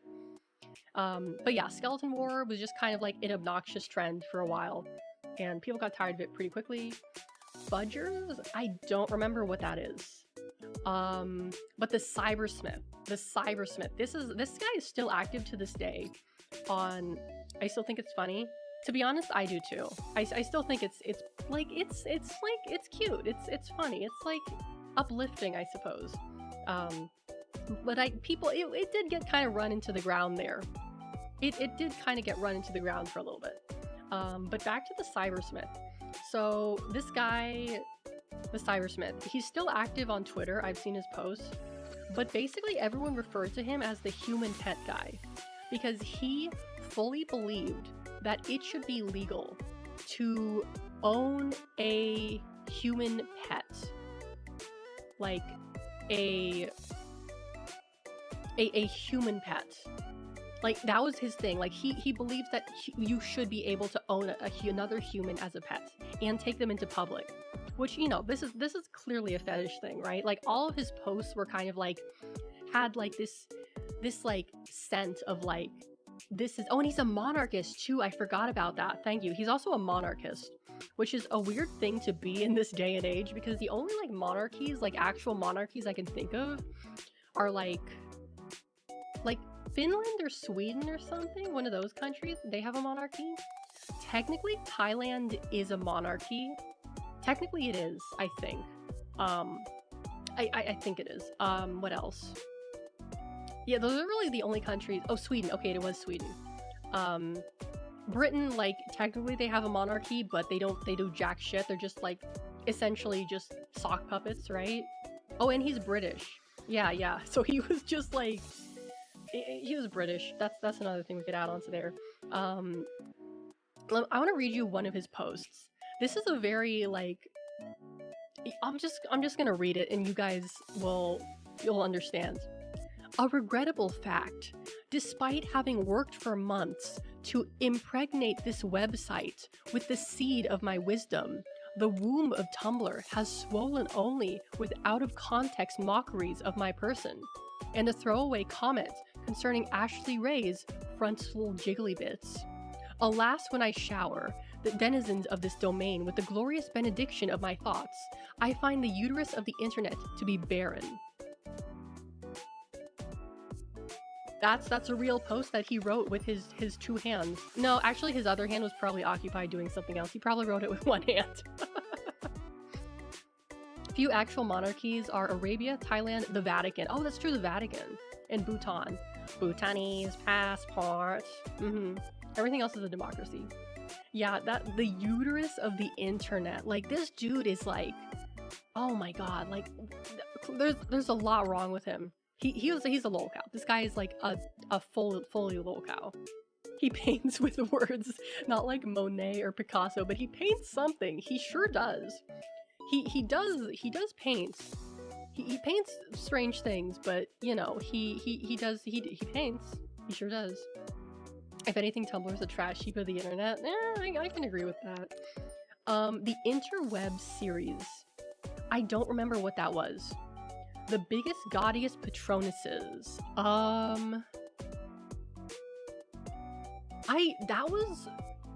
What was that? I was there for that, but I vaguely remember.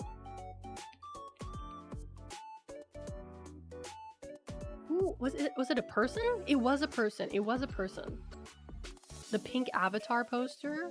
Is their blog still up? Oh yeah, the one with the pink avatar. They were basically a shit poster.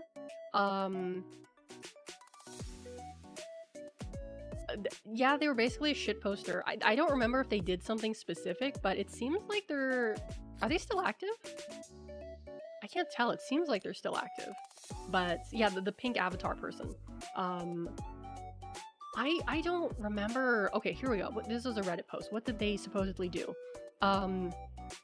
people are calling them a racist, anti-Semite fraud cult leader.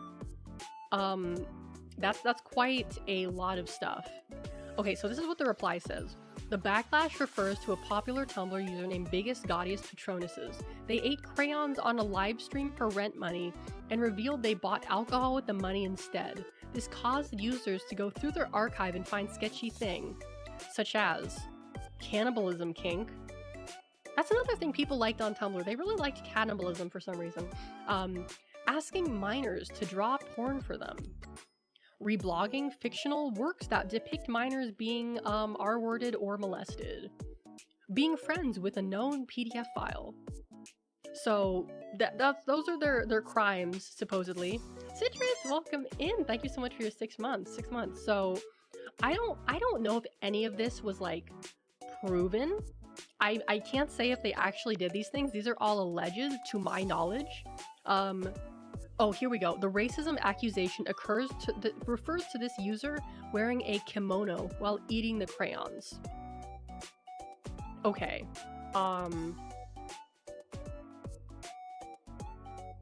Yeah, so supposedly they did some bad things. I don't recall that it was a real or not. Let's just say alleged for now. Those are their alleged crimes. Owning a real human skeleton. Oh, what was that? I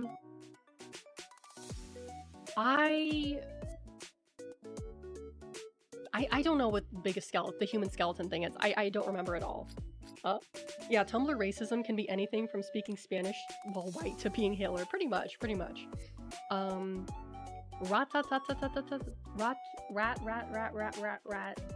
Rat. What was that? I think that was people breaking the dashboard. I don't remember what the rat thing was. The toe necklace. Okay, let's see.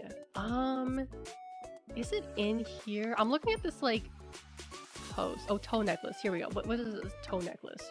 Because I vaguely remember this.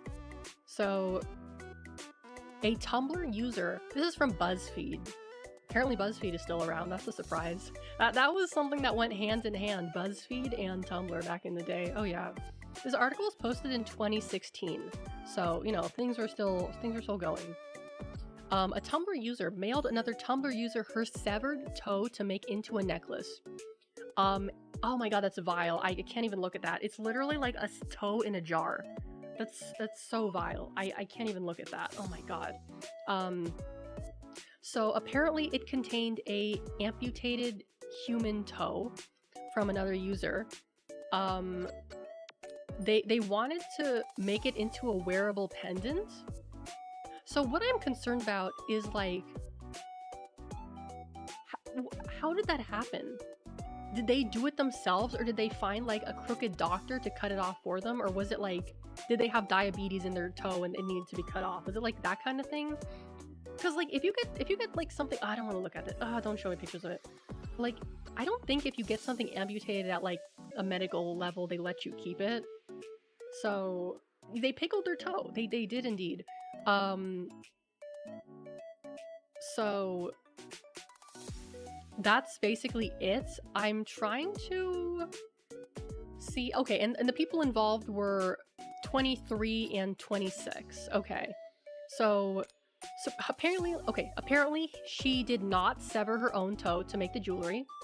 She did not sever her own toe. However, it was amputated for medical reasons in 2011. So she did not do it, but it was a real amputated toe. And she says that she plans on re-preserving the toe and putting it in a pretty pendant-sized jar. And she commissioned the other girl to make the necklace for her. So whose toe is that? No, it's actually the girl's toe. The girl's toe, who, like, she didn't cut it off, but it's still her toe. It's the toe girl. That's her toe, but it wasn't cut off by her. And they're not real life friends. They're, you know, they met on Tumblr, as many relationships started that way. She got a lot of flack for it. I don't know what became of that, nor do I really want to know what became of that. But yeah, that's all I can remember on this level for that matter. Let's see. Next level. Oh, there's Biggest Gaudius Patronuses. There they are. Copy. Okay, so Copy, you guys remember Clippy, right? Clippy from Microsoft Word. Copy was basically like the Tumblr version of that, except it was a copy machine that essentially acted like Clippy, you know? And it was like cute for a while. It was a little obnoxious. It was just there. People liked it a lot. There was Opa Homeless Style. Oh my god, that one's one of my favorites. Opa Homeless Style. Hold on. Let me find this real fast. I need to find the original post because it is so funny. Let's see. So apparently the original post got deleted and there's only like archives of it.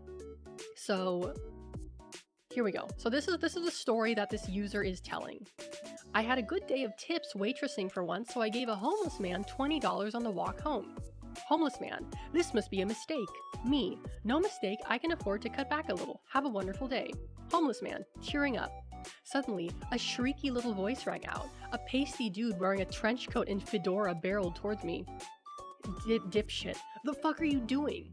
He yanked the $20 bill from the homeless man's grip, slicing his fingers on the paper. He stuffed the bloody bill in my face. No, you worked for this money while he sat on his ass and jerked off. You keep it. He threw the money in my face. Me, what the fuck is your problem, asshole? Dipshit, listen to me, you fucking useless female. I'm from New York. Oh, hold on. Listen to me, you fucking useless female. I'm from New York City, where the homeless have the decency to try and work for money. Whether it's shining your shoes, cleaning your windshield, or just doing a little dance on the street corner. I once saw a man with one leg hop in a circle for hours to make $6 and change. That's the difference between a classy homeless person and a bum. Me. Well, this is my money. I earned it, so I'll use it the way I like. How do you get your money if you're so important? Oh, dipshit. I don't need a job because my mom gives me money. There's a little Bostonian there. I didn't mean for that to happen. A crowd had formed. Everyone was glaring at this scumbag, and a few were even cheering me on. Homeless man, you want to dance, you little prick? Everyone turned to see the homeless man rising to his feet. To our amazement, he began to perform a pitch-perfect Korean-style dance. Opa Homeless Style! The crowd erupted. We all began to join in the dance, save for Dipshit, who turned bright purple. Opa Homeless Style! I threw my $20 at the homeless man's feet. Everyone else followed suit, tossing money at him. A woman in a suit gave him her gold watch. Dipshit took off running while the rest of us danced into the night. So that's one of, if not my favorite fake post. I love it so much. So there's only supposedly one image of it. The original post was deleted and only like one person has taken a picture of it. I specifically remember seeing the original post on my dashboard when it was posted. I very vividly, not vaguely, remember seeing this post, but no one archived it, so it's hard to say if it was like real, but I know it was real. I love how it escalates to unbelievable. Everyone clapped. Obama was there. Some people think it's fake. But it's like the person who posted it said they found it on 4chan. So I have no idea if it's fake. I swear to Christ, I remember seeing it on my dashboard. Not the screenshot, but the actual post. The actual post. Like, I vividly remember it. But apparently people are saying that it's fake. It's a B post? You think so? Maybe I did see the screenshot. Maybe, because the way the screenshot looks, I think I know what might have happened. So when you posted like a screenshot of a Tumblr post and you had it on your dashboard, what would happen is the outer edge of the blue of the screenshot post would blend in with the blue of the dashboard and it would look seamless. It would look like it was a real post. So I think that might have been what happened. It was a fake. Okay, so it is a fake. Still, that's a good. I like that. That one's really good. That's one of my favorites. Thank God for someone who made that, because that brightened my day. Genuinely made me feel joy. Oh, I need to pull this up a little bit more. My Immortal author scam. So this was, so you guys know My Immortal, right? There was a whole thing where people were trying to find the original author of My Immortal, and it went back and forth for like years. It stopped and then it restarted. And from what I can remember, someone tried to like scam people off of it, and then like they tried to find, like they did find the user or didn't. Honestly, I would go and look it up and like try to explain it to you guys, but like it is a really complex case. Like it would take me like a good like 20 minutes to read like the relevant materials because it was just back and forth for so long. But it was basically about finding the author of My Immortal. And I don't think that they did, or if they did, someone tried to scam them out of it. I don't remember. Editing other people's posts. I talked about that in the John Greed thing, editing other people's posts. That was a thing you could do for a while. Neil Ciceraga pin a post $5. Oh, what was that? What was that? Pin a post $5. I think it was like pinning things on Twitter.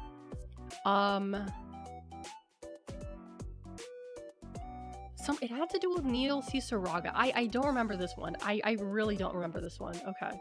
Let's praise the author then. To be able to burn their digital footprints to such a degree that an entire internet manhunt couldn't find it is hard. Oh yeah. It's almost like forgotten history at this point. Woody's Roundup. Aquafresh what's that thing? Kit Kat official. So I knew someone who knew the person who was responsible for Woody's Roundup and the other subsequent roundups. What that basically was somehow this one person got access to the blogs of, let's say, notorious like Tumblr, like people who are considered bad people by Tumblr, you know, people who are like crypto fascists, racists, or like, you know, just generally not as woke as other people thought they should be. And they would basically steal their blog. And they would change it so that the image was like a picture of Woody or Aquafresh or the Kit Kat logo, and they would have just like one post in the in like a reply or something. For like Woody's one, it said like Woody's Roundup. Yeah, people who don't like Steven Universe. And it was like kind of seen as a good thing because it's like, oh yay, the witch is dead, the evil person is off of Tumblr. So that's what I remember of it. Rabiosexual. Where'd you get a left-hand keyboard? Welcome in, Rival Viral. I actually flipped this. This is supposed to be the other way, but I flipped. I don't even remember why I flipped it, for to be honest with you. The word rabiosexual sends a chill down my spine. It makes me feel uneasy, and I am scared to find out what it was, because that name sounds familiar to me. I've heard that name before. It's something related to something on Tumblr. I know it is. God, I guess we're going down this rabbit hole. Perhaps it was a user? Oh, I remember what this was. Rabies pride. Yeah, the rabies. The rabies. Like, people who were like... rabies. Rabies pride. That's what it was. I don't even know what to say to that. It was rabies. People who just liked rabies a lot. Bug chasers, but rabies. Pretty much. Yeah, that's basically what it was. Except rabies is like... Isn't rabies deadly in humans? Can't rabies, like, actually kill you if you don't get it treated, like, immediately? I'm pretty sure rabies is like... Yeah, it'll kill you. It'll kill you. DM them pictures of bodies of water. Yeah, they was pretty feral and wild. There was this, like, sub-genre of, like, user that was like, I'm, like, feral. I'm wild. I'm feral. I'm uncontained. I am one with the earth. My toes are in the grass. But it's like, you're posting on Tumblr, so how much grass are you touching, you know? There's no documented survivor untreated. That's scary. That's scary. I don't know what started it. I don't know what started it. I just remember it happened one day and everyone was like, what the fuck? What the fuck? Let's see. Brandom. Is that what I think it is? Oops. So I think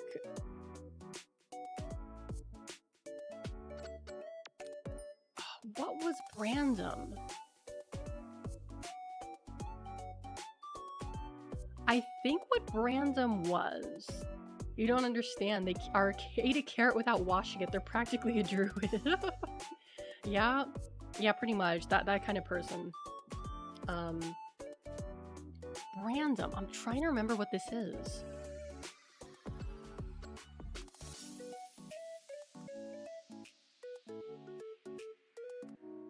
I genuinely don't know what this is. It's a fandom thing, but there appear to be multiple fandoms in here. I have no recollection of what Brandom was. I don't remember at all. I have no idea what that is. Now we're getting into the deep shit. So, Wayne Radio TV, to my knowledge, is still active to this day as a streamer. He got his start as a Tumblr funny man, which, you know, did translate into success as a streamer. I haven't watched his streams, but I've seen some clips of him. He's a pretty funny guy. He's done some pretty crazy stuff for stream. Yeah, Wayne Radio TV is the fridge guy. I'm pretty sure he's the fridge guy. He seems entertaining. I don't recall him ever doing anything bad or bad to the extent that like Tumblr would deem it bad. I think he just streams and does his own thing. Yeah, like I said, he started as a Tumblr funny man. HIV living. Oh boy, okay. Before I get into HIV living, I'm gonna talk about the other things first, because the other things are like not as wild as HIV living. Trilizard, Kung Pao penis. So, Trilizard was kind of in the same vein as the Cybersmith in the sense that he was like a crypto-fascist lolcow that like, even people would like, you know, it's Tumblr, people would bully like those people, you know, day and night. But for whatever reason, the, you know, more conservative people refused to leave Tumblr. I don't know why. They had their own sphere and they just refused to leave despite all the harassment they were getting. But Trilizard was one of these people. And the way people would bully him, I shouldn't say bully, I should say troll. Troll is a better word. Was they would reply to his posts with a picture of Bernie Sanders saying Kung Pao penis. And then after a while, they started doing this thing where they would see a post of his. One person would reply to it, Kung. The next person would reply to it, Pao. Next person would reply to it, penis. So it was like his post, Kung Pao penis, all in like an order. And he would get so mad about that. He would get so fucking pissed. He would get so mad about it. But people kept doing it to him, and he just like, I don't know if he ever left, but he was funny to mess with. He was very funny to mess with, I will say that. I imagine he moved on to Twitter, but yeah. The Homestuck Sharpie Bath. So, oh, there is, let's see, where is it on this list? I have like 2 lists that I'm looking at. Is it not on this list? Okay, well, I can explain it. I think Kung Pao penis escalated to actual harassment. I have a feeling it did. Honestly, it got kind of out of hand. And that didn't get kind of out of hand. It got real out of hand. Like, people started doing it to other people as well. But yeah. So, the Homestuck Sharpie Bath. So, for those of you who are lucky enough to not know what Homestuck is, it's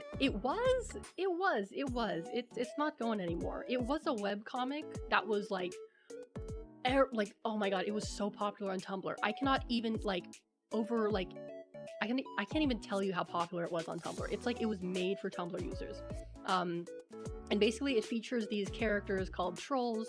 They have gray skin and yellow and orange horns. And people like to cosplay these characters.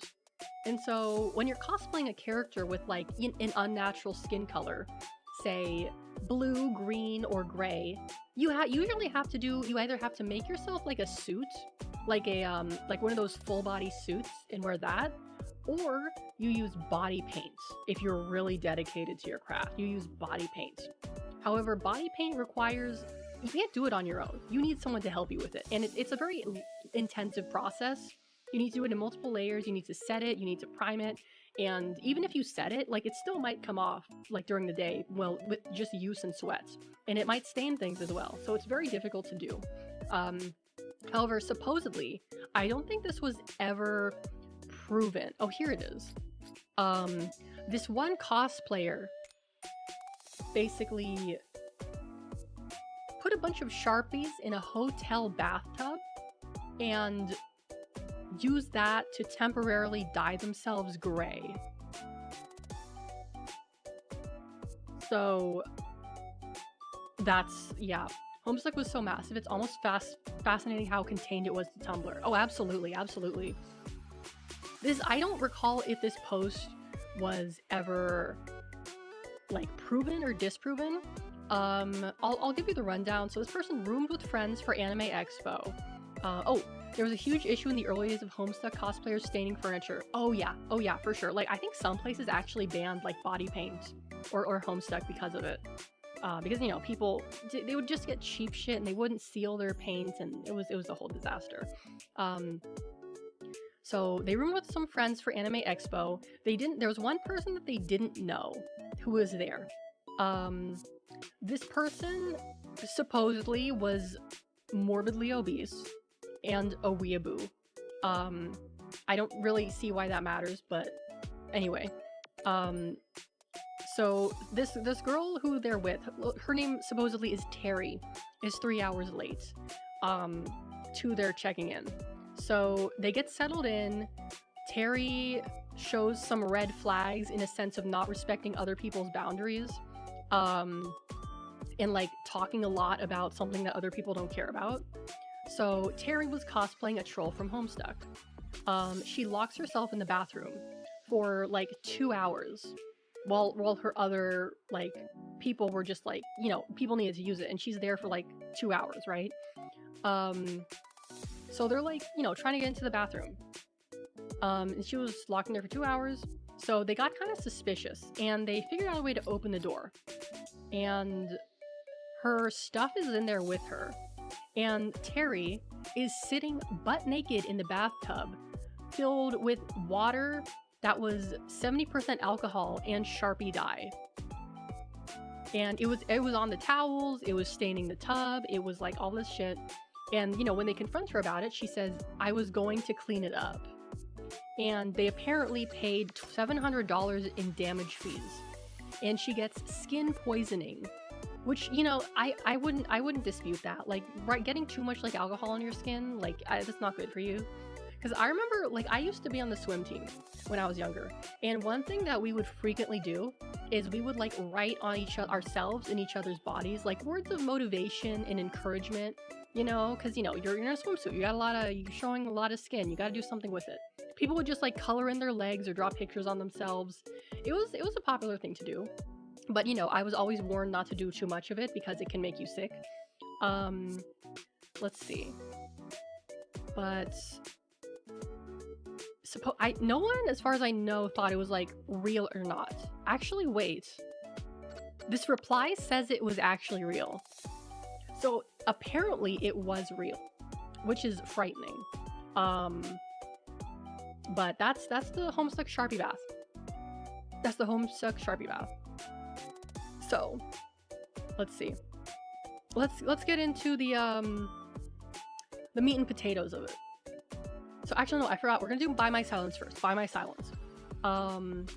So By My Silence, there was this one user who went by Communism Kills, and she was staunchly anti-communist, which, you know, was very popular on Tumblr at the time. And, you know, she would talk about, like, oh, communism killed so many people, communism is evil. Like, she would, you know, she was, like, talking a lot about it and, like, how it was bad or whatever. And people would dunk on her for it. But she talked a lot. She posted a lot, like, her thoughts and her, like, pretentious, like, posts or whatever. She posted so much. She was a very prolific poster. And people were just, like, just wanted her to shut up because she was just annoying. And so what she did was she made this post. Let me see if I can find a picture of it.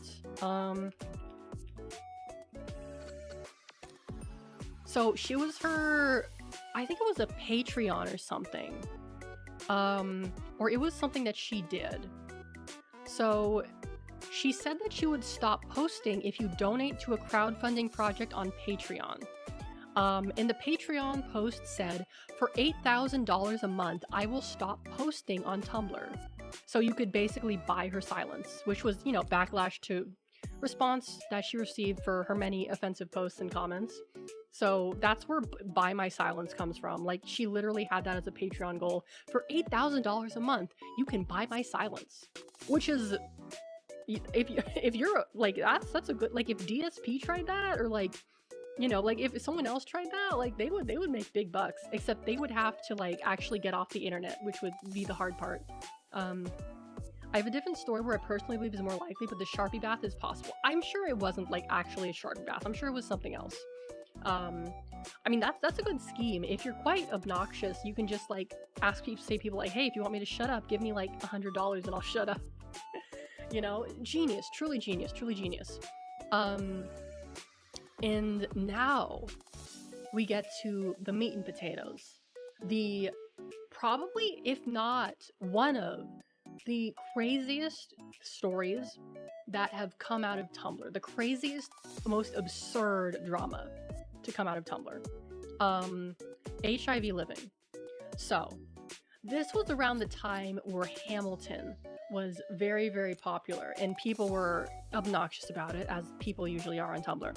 And there was a well-known blog called HIV Living that was supposedly co-run by two people, Isra, a non-binary Chinese-Pakistani human trafficking survivor, and Naj, a lesbian of color, unspecified race, both in India. So I guess they could say I could say she was Indian. I don't know. And their blog alternated between the two of them, and they discussed activism, personal experiences, and trauma with being HIV positive. Which is like, okay, like that, they're doing their thing. Like, they want to talk about their experience with HIV. There's nothing wrong with that. There's nothing wrong with that. However, one day, Naj linked a Cash.me fundraiser for medical expenses. However, someone called them out because, like I said, they were supposedly living in India, but Cash.me was US based. So, that happened. Yes, that's a lot of listed attributes. Oh yeah. And people were like, that's US based. And of course they responded to it. They had like, they made up stuff like, oh no, it's a friend. The friend is gonna send me the money. Like it's not actually mine. Like it belongs to someone else who's gonna send me the money, because sending money to to and across countries is so difficult. They made up a bunch of reasons as to why it was like possible for them to use Cash.me. Wearing those attributes like generals wear medals, and they went back and forth about it. But it turns out that Naj and Isra, surprise surprise, were actually fake identities created by one person, a white American college student, so someone between the ages of 18 and like, I don't know, 23. Again, like 18-year-olds doing stupid stuff, not surprising. And she did not have HIV. She created the personas to gain credibility as a person living with HIV. Now, why would she do that? Why would she fake having HIV? Why would someone do that? Because that's a pretty detestable thing to do. That's a pretty detestable thing to do, I would say. She did it so she could promote her HIV-centric modern high school AU Hamilton fanfiction set in the 1980s. She did all that just so people wouldn't rag on her for being someone who's not HIV positive, like making a story with HIV positive people. All that for a fanfiction. So that's basically what it was, but there's more to this story. There's more to this story. So let's see. So the person who was motivated to investigate them, the person who was trying to call them out, right? let's call them, their name is hard to pronounce. Let's call them P. P as in PEA. P was motivated to investigate after the blog, the HIV Living blog, called them out for writing Hamilton-inspired Lin-Manuel Miranda, RPF. I don't know what that means, and I don't want to know what that means. Cannibal Mermaid fanfiction.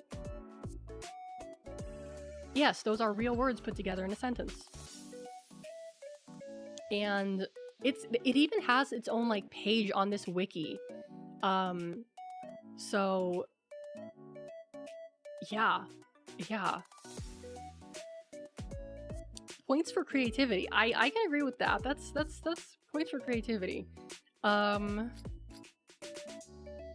long was this, like... Is there a link to the fanfiction? I don't think so. So basically this is like a... Like... This is like... I don't... Well, like, they're both kind of like weirdos, right? It's like, you know, let the children fight. Let the children fight. Are mermaids meat or fish? I'm sure they address that in their Cannibal Mermaid fanfiction. I'm sure they address that. I feel the girl having actual slaves in India versus the caste system should be here. Yeah. I can see that. Okay, here's what this one comment is. So this was from... Was this from the person who exposed them? Okay, I don't know who this comment is from. RPF has been a contentious topic in fanfiction. Yeah, I have a feeling it's something I don't want to look into. So this comment says, I exposed the person who spent years harassing people in the Hamilton fandom while scamming money pretending to be HIV positive. Idiots decided that the problem was that I wrote bizarre-ass Hamilton fics and assumed I exposed this person because of fandom beef and not because she pretended to be HIV positive to steal money and apparently tried to get several people to kill themselves. Apparently. Allegedly. People started going after me for my Tumblr inbox started filling up with death threats. And yeah, people seem to rag on the person who accused them just as much as they ragged on the people who were actually behind it. But yeah, that's essentially like what it was. There's more to this than what I just described. Like, it goes back and forth, and there's like posts I could read, but I would really have to take my time and curate those. Is that all for the list, or is there one more? Oh, there's one more. And there's Cybersmith right there. So this one is a little bit... I don't remember a lot of these, to be honest with you. Carry On Flowerkin. Who was that? Who was that? Let me... I don't know who this person was. Oh, wait, I remember. This person was like... Okay, so... If I recall correctly, this was so there was this thing, it still happens to this day, but it was very it probably still is popular on Tumblr to some extent, called kinning, where you basically like role play that you are a certain thing or a certain character. So people would like, I kin Komaeda from Danganronpa. That was actually a good one, like a good drama, because supposedly the person who like kins Komaeda from Danganronpa was like trying to cut off their finger for their girlfriend or something. That was a fun time. But yeah, people would like kin everything. Oh my goodness, DK Diamantis! Hello, welcome in, Raiders, welcome in, hello. My name is Alex Azarashi. I am a Seal Girl VTuber, and today we're going back into the trenches. We're going deep into the trenches, and we're looking at some Tumblr dramas, Tumblr scams, Tumblr whatever. If you were on Tumblr back in the day, you know what it was like. But yeah, we're having a good time there. What were you guys doing? Let me give you a shout out. For some reason, my auto shout out doesn't work anymore. Okay, hopefully I spell your name right. Oh dear.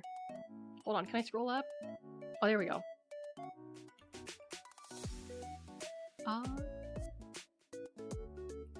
Please let this be the right one. Oh, okay, you were just chatting. You were just chatting. There we go. There we go. I hope you had a good time. Oh, Arya, welcome in. Welcome in. If you need to take a rest, if you got to get some food, do something else, that's a-okay with me, and I will take good care of your lovely, lovely raiders. Thank you so much for the raid. Kinning is people genuinely believing they were things. Yes, that's essentially what it was. It was like genuinely, like it was like on the level of tulpa, right? It was like kind of having a tulpa in terms of like levels of like mental, like just how like mentally unsound you had to be to do something like that, I should say. But this person was flowerkin, meaning that they identified like as a plant. And this person made a post that said, friendly reminder that keeping plants in your house without their permission is slavery and kidnapping. And they would make posts like that, you know, on and off. And people would like, you know, kind of dunk on them. People would be like, you know, like, oh, like I support them. But yeah, this is someone who supposedly believed that they were a plant and believed that keeping plants was slavery and bad. I believe they turned out to be an elaborate troll, which is another thing that people would do on Tumblr. So there was trolling going on of both sides, like both sides of the political spectrum, I would say. People who were more left-leaning would like troll people who were more right-leaning, and people who were more right-leaning would troll people who were more left-leaning. You know, it was back and forth. It was the same on every side. However, one thing that people would do is, you know, at the time, things like identity politics were very hot, I should say. I mean, they still are to some extent. I'm not going to go into it because I don't talk about that stuff on my stream. Gawain, thank you so much for the follow. Welcome in. But people would basically like take things to the extreme. Like they would RP as someone who was like really into it. Like they would RP as a plantkin. They would RP as, you know, dogkin. They would RP as Komayada from Danganronpa-kin. You know, they were doing a little bit of trolling, and they would, you know, they would trick people. They would absolutely trick people into thinking they were real, because, you know, there was the idea that like everyone is valid, even if they sound like a crazy person. Oh, you remember this, Arya? Yeah. Like, you know, it was basically like support everyone, even if like even if like you just got to do it. You just got to be supportive of them, because if you don't, you're a bad person, right? So, you know, it was very easy to troll people that way by, you know, RPing as someone like that. Toxic positivity, pretty much. Blankkins and headmates. Yeah. That stuff. And it's funny because like that kind of stuff is still pretty popular on TikTok from what I've heard. Like people on TikTok are doing it, but they call it something else now. They call it like, what do they call it? They call it like shifting or something. I don't remember. It's the same kids. Like, I think a lot of Tumblr kids, systems. Oh, that's another thing. The DID faking. That's another thing people did and still like to do to this day. I think a lot of these kids have moved over to like TikTok, or rather they started on TikTok. So TikTok is becoming the new Tumblr, I think. Shifting is another wild thing. Pretty sure the word now is psyop. It was a psyop for sure. But let me shrink this down a little bit. This brings me to another topic. Speaking of psyops, so around 2016, I wonder how many of these ended up as feet people. I would say probably a decent amount. It would not surprise me if it was a decent amount. Like earlier, we talked about someone who like had their toe amputated and mailed it to someone. Like even like that was like before feet stuff became a thing. So I don't know if that like someone who likes feet would like an amputated toe or if they would dislike an amputated toe. I don't particularly care to find out either way, but yeah. So around 2016, there was a, you know, you guys know what happened in 2016 in America. It was like it was a shitfest, right? The election, things were very contentious. Things were very, it was like a tinderbox, right? And more like, bro, I don't think it's a joke anymore kind. Oh yeah, that kind. But you know, it was the election. Things were very contentious, and one thing that happened around that time is supposedly Tumblr confirmed that there were blogs that were Russian psyops that were active on Tumblr. They would literally email people saying like, hey, this account you interacted with is like a Russian psyop. Like it was what do they call that when people spread misinformation? Not necessarily a psyop, but it was like Russian agents trying to like sow like discord among people. Anika, welcome in. So Russian sock puppet propaganda accounts. They tried to trying to use like propaganda to sway like an election. Like on Facebook, that makes sense. On Twitter, that makes sense. On Tumblr, that makes no sense to me. Like, I mean, I get it. Like, 18-year-olds are very, very impressionable. But, like, there's a lot of minors there that probably, well, I mean, either way. Basically, the psyop was that they were posting a lot of, like, there were two types of blogs in terms of the psyop. There were the type that would post ultra-liberal content and ultra-conservative content. And they would, make people kind of, like, fight, I guess. And supposedly the Internet Research Agency released a full name of usernames and aliases connected to, quote, state-sponsored disinformation and propaganda campaigns. So, New York Magazine supposedly outlined how many of these accounts were adept at imitating American culture. They would rip popular Twitter posts and re-upload to Tumblr. They would, roleplay as activists for certain causes and make like innocuous, socially conscious but not political, posts. So yeah, everyone basically was getting played. To be honest with you, even though like people are saying it was proven, I just have trouble believing it. I still to this day have trouble believing it. Like it's so absurd that someone would use Tumblr of all things to try to like manipulate people.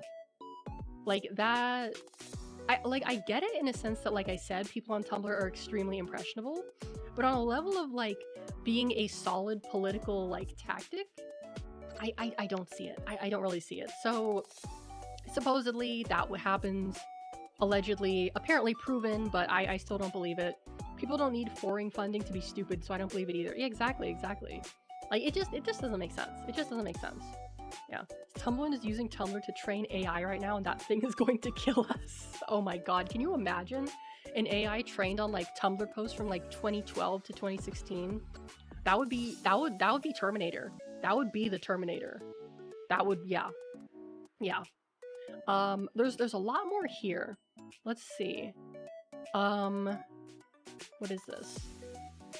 Okay, so this is a really long one. This is a specific scammer that was quite prolific. So this person would post about male tears and have a mental breakdown. This a specific person was known as Angie Dong. Supposedly, they were a bedbound and physically disabled person living in Australia who was constantly on the verge of homelessness and abuse, mostly homelessness.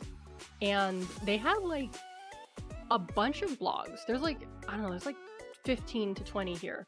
Gotta suck if you're the new hot Russian tech operative and you're tasked with shitposting on Tumblr. I mean, like, just imagining like government agents like shitposting on Tumblr is so absurd to me. It's wild how absurd that is. So Angie Dong was I'm gonna say alleged scammer because nothing has ever been proven or disproven. Actually, it was pretty much disproven, but we don't have hard I don't, like, unless like something legally was proven, I would like to say allegedly.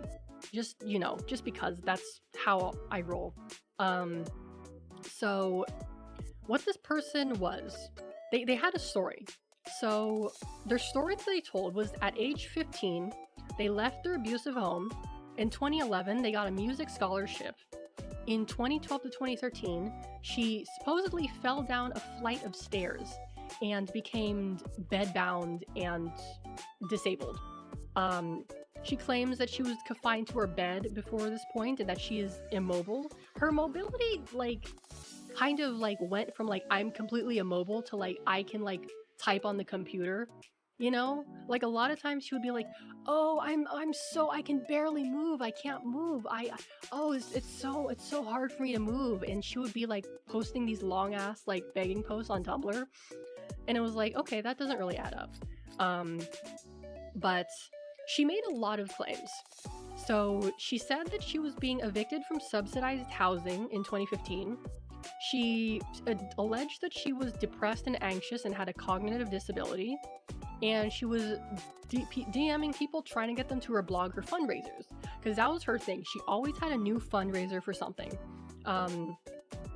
So she also claimed that she was going to be asphyxiated by paramedics. Whatever that means. So the next year, she made some more claims. So she said that she was spending $1,000 a week on housing, which that doesn't make sense to me. She claimed that she needed 2 people to help her leave her home and others to cook and clean. And her computer broke. She claimed she was stalked. She claimed she paid $11,000 in 1 month for services and bills. And, you know, people caught on to her shit. So someone allegedly threatened to shut down her fundraiser, and she couldn't really provide. She always says, like, "Oh, I can't provide you these details because of my privacy, like my medical privacy. I can't provide you with these details." And her PayPal account was actually forcibly closed. Apparently, she had to pay $1,150 a day for an expensive house. So her story was that she was constantly moving from place to place. She was like, not homeless, but transient, I should say, which is, you know, a very unfortunate thing to be if you are, you know, bedbound or whatnot. She said that psychiatric abuse was being planned against her, and she was supposedly harassed by people with institutional power in terrifying ways.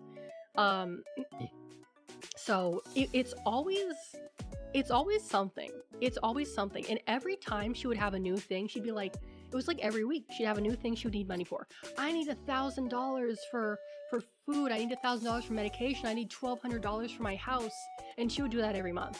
Every week, every month. It was a new thing. And sometimes the amounts of money would change, right? Like I said, for the housing, like $11,000 one month, you know, like $8,000 a day, $800 a week. Like it was always something.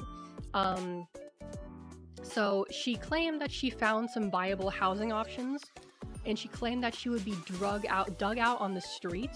Like they would forcibly remove her from her living situation. Like it was always like the worst case scenario for her, right? Which, I mean, you know, that's not to say that it's not a real thing that happens. You know, there's plenty of people who are in this position, right? In this position. Hold on.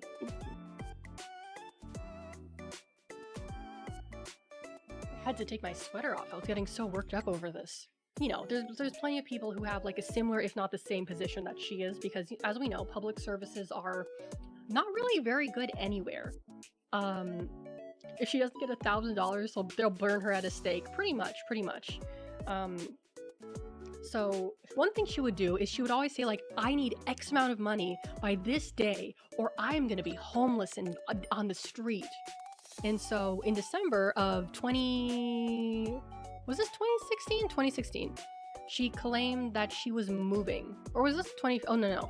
So she was trying to fund the beginning of her compensation claim that carried over from 2015, which was apparently supposed to be her final deadline for that, you know, the money that she needed. She claimed that she was a disabled immigrant. You know, she claimed she was going to have access to a cheap place to live, which required money to obtain. And she also said that a lack of donations would keep her off the internet and without phone access. Which, you know, that could be plausible. You know, people would always suggest, like, you know, like, oh, hey, well, there's work from home things. You could do surveys to make money. You know, people are always suggesting, like, hey, there's ways for you to make money, like, even if you are, like, immobile or bedbound, including doing surveys. And there's this post that she made that said she couldn't do surveys because they would wreck her body. This is an archived post. Yeah, she's claiming a lot of things. And people fell for it hook, line, and sinker. You know? Because the narrative basically is that you should believe everyone. everyone. Like, if someone says that they need money because they're going to be homeless, you don't question them, right? You don't ask for proof. You believe them, because if you don't, you're a bad person, right? Let's see. Let me read you one of her posts to give you a sense of like what she would say. Only $61 have been raised today. Without enough funds, I will be eventually forced onto the streets. I am physically disabled, confined to my bed, extremely weak, etc. I've had an absolutely horrid year, and that I've been repeatedly had to deal with harassment for my disability in terrifying ways by people with institutional power, against whom I cannot attempt to bring criminal charges. Right now, I just want some help to maintain my hold on my housing, and disability kicks in, and government support kicks in. Hopefully within the month, because there's extreme scarcity of accessible shelter. I have to live in an expensive place, for which I was invoiced $1,150 yesterday. I also need help with $458 for food and disability support workers pay. I cannot stress enough that I simply won't survive without financial help. I've had close to no donations today, and I would really appreciate even $1 or a few cents. It was always begging every single day. And people, like, you know, there's a lot of bleeding hearts on that website, you know, myself included. I probably got scammed in a few times donating to people's GoFundMes. But, you know, it was always the thing that, like, you should never, like, not believe someone. You should never question them, even if things don't add up, right? Because that's ableist, apparently. Update. Oh, here we go. This is an update on their initial post. There is now also 2 bills totaling $279 I have to pay within 20 hours by 3 a.m. October 21st for home care. Avoiding payment delays will help me to retain highly skilled carers whom I value. Yeah, unable to do surveys. Can post a lot on Tumblr. Like, these posts are very wordy. Very, very wordy. Like, this is, oh my god, this is like 6 paragraphs, right? Yeah, if I fail, I will have no protection against being dragged onto the street or being denied healthcare. And apparently she's supposedly 21 in this post from, this is from, what date was this? 2018. But she said that she was like, when did she say she was 15? 15 in 2011. No, it doesn't say here specifically her age, but some people pointed out that like her age didn't like match up. Here's another one. I'm not gonna lie, it's extremely physically and emotionally taxing to run the fundraiser, to basically the same thing in different ways over and over again every single day without fail. And if I do fail, I will have no protection against being dragged onto the street or being denied healthcare. It makes me angry that people see me suffer as someone who is only 21 and becoming weaker while having been stuck in bed for years without being willing to do anything about it. So, you know, guilt tripping, a lot of guilt tripping. Here we go. I want people to understand that economic deprivation that delays healing to the point of permanent immobilization is almost the same as deliberately imprisoning someone arbitrarily and denying me financial support to the point of putting me in danger of economically justified violence is being complicit with the violent person. Which is basically, she's saying that she's entitled to money because her life sucks. That reminds me of something I saw earlier today, but I'm not gonna get into that. Yeah, eventually you run out of blood to bleed. Exactly. And, you know, guilt tripping, a lot of that. So someone, here's the post about the survey thing. So someone says, is Tumblr begging really more efficient or productive than doing web surveys or something? Okay. I love that I can have a post explaining my life story, but people still accuse me of being a scammer. But the same types of people are impressed by scam ads from 100,000 bloggers with sponsorship deals from survey sites. The amount of surveys I would have to do would just wreck my body. Aside from the fact that it is truly impossible to pay for extremely high disability expenses with the survey income. So it would wreck her body, but she doesn't specify how or why. I mean, I'm not saying that, like, you know, necessarily she has to, but if you want people to believe you, you gotta have, like, a legitimate reason, right? You know, VM Fighter, welcome in. Thank you for the posture check. What else? What else? Oh, did I mention that she's supposedly lives in Australia? That doesn't really have anything to do with anything, but supposedly she lives in Australia. Let's see. So in 2017, she said she needed money for a second air conditioner. Let's see. In January, she claimed she needed $1,500 in legal fees to pay to an attorney and get access to 2 frozen accounts before June of 2017. So she claimed a loan from a friend put them at risk of domestic violence. She lives in Australia and is not giving help. Yeah, exactly. That's the thing that, like, people would point out. Like, Australia apparently does have a healthcare system. I don't know how good it is because I'm not from Australia, but, you know, clearly they have one because they're a Commonwealth country, I think. And, you know, people would be like, well, why aren't you getting support from the government? Why aren't you getting support for this? And she would always have an excuse like, oh, like, it's not, you know, the government support doesn't actually help me, or like, I don't trust the government, or there are people in the government who are trying to hurt me, or, you know, she always had an excuse, always an excuse. Let's see. So she was fundraising. In January, she was fundraising for a refrigerator and a wardrobe. In March, she claimed her debit card was stolen, and of course she needed money for that. Also, how was her debit card stolen when she is, like, bedbound? I mean, I guess one of the workers could have stolen it. You know, fundraising for legal fees, fundraising for temporary housing, fundraising for ramps. Over the summer, she fundraised an overdue bill that could have reduced her disability care. It exists, but slow. Once you get in, though, it tends to be fast. Okay. She claimed, oh, here's a good one. In October 2017, she claimed that if she raised money for tests, she could possibly get benefits from the NDIS, which I assume is the Australian healthcare system.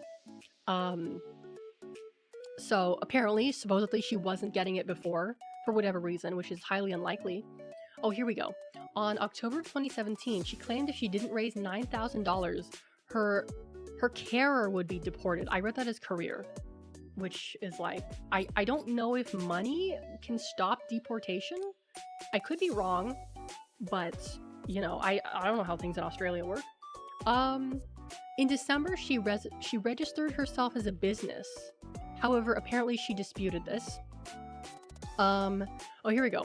One of her previous fundraisers had raised over $56,000 before she took the link down. She would also delete previous, like, fundraisers too. She would delete, like, the post requesting for money and the post linking to the fundraiser, so people couldn't, like, you know, put a timeline together and track her steps. She claimed that she was filing a lawsuit in December. Things started to slow down in 2018, I believe. Like, basically most of her begging was in, like, 2016 and 2017. 2018, it slowed down. I think she kind of figured out that people were, like, onto her grift. Now I'm trying to figure out what she was spending it on. Yeah, exactly. Like, it's just like I get that healthcare, especially private healthcare, is expensive, but in Australia, I don't know. I don't claim to know, and I also don't know. So, yeah, three years of this. So in 2018, she claimed she's being evicted again, always an eviction, for no reason. And she was also raising money for ramps, which she apparently raised the money for ramps previously. She refunded a legal case. She claimed to have CPRS from the fall, which, according to Mayo Clinic, affects extremities and not the spine. So she supposedly had a spinal issue. She has no mobility. She was getting serious and permanent spinal damage. She claimed memory loss, cognitive disability, anxiety, depression, difficulty reading without pain, post-brachial plexus injury neuropathy. No idea what that means. She probably gets evicted because her landlords get mad about all the ramps. Oh man. nerve and brain inflammation, spinal tear, weakness, hearing loss, and respiratory problems. So, you know, she's claiming that she's getting worse. So this is what she requested in June of 2016. So $750, $380, and $129. That's surprisingly low, considering all the begging she's been doing for the past 3 years. October, she wanted $1,400. November, $1,000 and $1,500 for the lawyer stuff. And December of 2016 was the most expensive, with $2,000, $250, and $4,000. She supposedly had evidence, pictures of a court case from 2015, a statement to the hospital, you know, receipts from the hospital, which people, you know, eventually figured out were forged or were just straight up fake because, you know, they were blurry pictures, right? They weren't very good quality pictures. So a tax invoice, a bill from Meals on Wheels, an invoice, like she would post proof, quote unquote proof. And I think she stopped posting around like 2018 or 2018?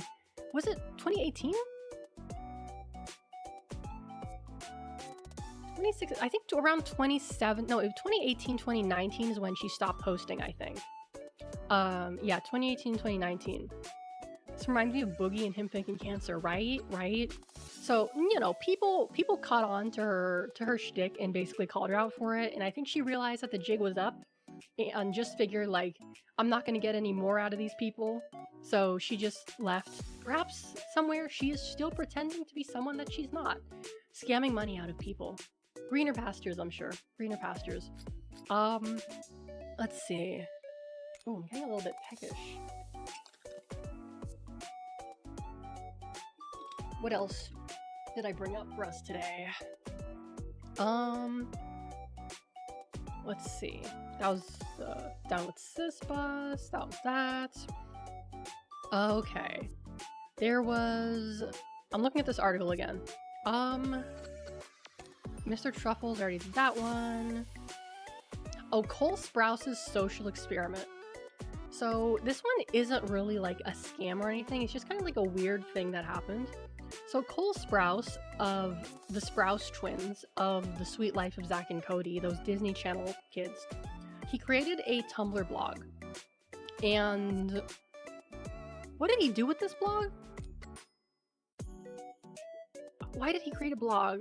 His blog was titled Culture Concept, and he encouraged fans to discuss the issues that matter with him, where he would wax poetic about vague philosophical concepts and get oddly defensive while arguing with fans about anthropology and, you know, other things as well. And when, you know, people would like call him out on stuff, and he would always double down. He would always double down when people would like call him out on stuff. He would never admit that he was wrong. And eventually what he did is he revealed that his whole blog was a social experiment, and that everyone was pawns for his research into the world of micro-blogging. And the act of starting it was a social experiment, was another social experiment to see how people reacted to a suggestion of being observed. So that's where the phrase social experiments, you know, when talking about like online stuff comes from. Yeah, massive cope. It's like, that's basically it. When someone just like gets to a point where they cannot like dig themselves out of a hole, it's a social experiment. It was all fake. I tricked you all. It was like that. What's that image of that guy who is like, he's at a party and he like pisses his pants, and then everyone at the party is laughing at him, and he just stands there and thinks, rent free. Like he doesn't seem to process the fact that they're like laughing at him. He's just like, I'm living rent free in these people's heads, you know, which is kind of what he's doing here. So I don't recall if he said anything bad, but I mean, well, it seems he did. But bad by Tumblr standards doesn't mean a whole lot in the grand scheme of things. DashCon, we talked about that. Let's see, what is this list? Child slavery. What was this? Oh, this was a sixpence thing. Oh, fuck. Okay, so you guys remember sixpence? I was talking about sixpence earlier. So sixpence was she was Asian, like from Southeast Asia, or supposedly her family was. And she once posted about how she went to see family back in like Southeast Asia or whatever, and they had a servant working for them, and the servant was a child, and she was talking about this like it's totally normal. And people were like, well, why I don't care how rich your family is, why are you condoning child labor? And she said, if I had control over anything, I'd prevent it, but ask any of your Asian friends whether they are from the Philippines or India, and they will tell you that their families hire these child laborers. That's the custom there. They take underprivileged children to work for them, and in exchange their families get money. It really sucks. I wish our 8-year-old was in school, but that's what they do here. Not just my family, but every slightly wealthy family. And, you know, that's not like that does happen. That does happen. You know, there's like allegations of slavery in Arabic countries, and still places like India and a lot of like other places, right? There's a lot of allegations of child labor and just slavery in general. It's still happening to this day. Yeah, child labor is okay for me to do because other people do it, pretty much. And people were like ragging on her. They called her the fuck out. So this is someone was like basically calling her out, right? And she replied, do you have any reading comprehension skills? I came to this country for a vacation to visit my family, and I am witnessing these acts. I do not condone child labor. I did not hire this child to work for me. Me personally, I didn't do this. And she does have a point. She has no control over the situation. Like she can't force her family to stop hiring child slaves if they do in fact do that. Like she has no control over the situation. And, it is kind of like the people were kind of like basically trying to be like, well, you should force your family to stop hiring child laborers, which is not necessarily something that she could do, or that is really like something that is possible. It's like the idea that if you have to hold your family members accountable too for their misdeeds, right? Which is not something that's really possible a lot of the time. We all have a family member who's stuck in their ways and who doesn't accept change or stuff like that. That's just the way it is. That's the way it's always going to be. So I'll continue. But my uncle, other families, yes, they've been hiring these children because here in Bangladesh, oh, it's fucking Bangladesh, that makes sense. That is a popular practice.